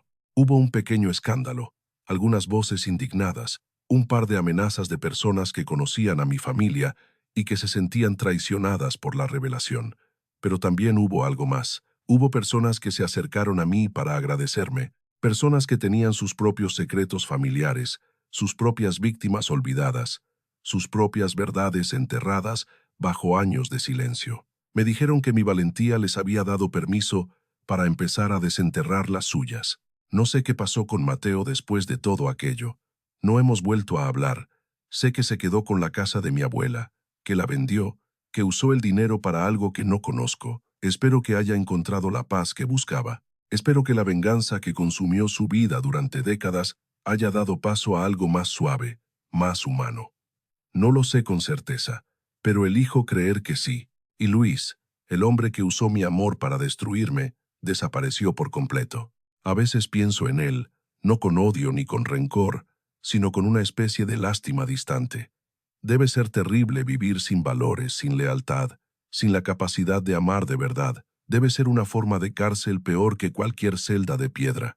Hoy, mientras preparo el pan de la mañana, Mientras el olor a levadura y a vainilla llena el aire de mi pequeña panadería, pienso en todo el camino que recorrí para llegar aquí. Pienso en la niña que creció creyendo en maldiciones, en la mujer que casi se destruye por amor, en la hija que tuvo que desenterrar los peores secretos de su familia para poder finalmente ser libre. Y pienso en Esperanza. Pienso en ella cada día cuando abro los ojos, cuando enciendo el horno, cuando sirvo el primer café de la mañana. Pienso en su sonrisa en esa fotografía vieja, en su capacidad de encontrar belleza incluso en el encierro, en su negativa a dejarse destruir completamente por la crueldad de otros. Yo no soy mi abuela, no soy mi madre, no soy ninguna de las mujeres que vinieron antes que yo y que aceptaron su destino sin pelear. Soy Valeria. Tengo 34 años ahora. Vivo en la Ciudad de México, en un departamento pequeño pero luminoso que comparto con mi madre. Tengo una panadería que se llama La Esperanza. Y cada mañana, cuando pongo la mano sobre mi ombligo antes de empezar el día, no es para calmar el pánico, es para recordar de dónde vengo y para agradecer a dónde he llegado. La maldición de las mujeres montes terminó conmigo. No porque yo sea especial ni porque haya hecho algo heroico. Terminó porque yo elegí que terminara, porque me negué a seguir siendo víctima de una historia que otros habían escrito, porque descubrí que la verdadera libertad no está en lo que tienes, sino en lo que decides soltar. Y si mi historia sirve para algo, espero que sea para esto, para recordarle a quien la escuche que nunca es tarde para empezar de nuevo, que los secretos que nos destruyen son los que callamos, no los que enfrentamos, y que la esperanza, como el pan, es algo que se hace con las manos, con paciencia, con amor, cada día, desde cero. Eso es todo lo que tengo que contar. Gracias por escucharme. Gracias, Valeria. Gracias, Andrés. Y gracias a todos ustedes que nos acompañaron hasta el final de esta historia extraordinaria. Hoy escuchamos el viaje de una mujer que creyó estar maldita, que fue traicionada por quienes debían amarla, que descubrió verdades que habrían destruido a cualquiera, pero en lugar de hundirse, eligió levantarse. Eligió la verdad sobre la comodidad, la libertad sobre la herencia, la esperanza sobre la venganza. Valeria nos recuerda algo que a veces olvidamos, que no estamos condenados a repetir los errores de quienes vinieron antes, que podemos romper las cadenas que otros forjaron, que siempre, siempre hay una forma de empezar de nuevo. Si esta historia les tocó el corazón, los invito a dejar su comentario, a regalarnos su me gusta, a suscribirse al canal y a compartir este episodio con alguien que necesite escucharlo. Y si ustedes también tienen una historia que merece ser contada, una verdad que llevan guardada, un peso que necesitan soltar, pueden enviárnosla a Historias Contigo, porque aquí creemos que todas las voces merecen ser escuchadas. Hasta la próxima.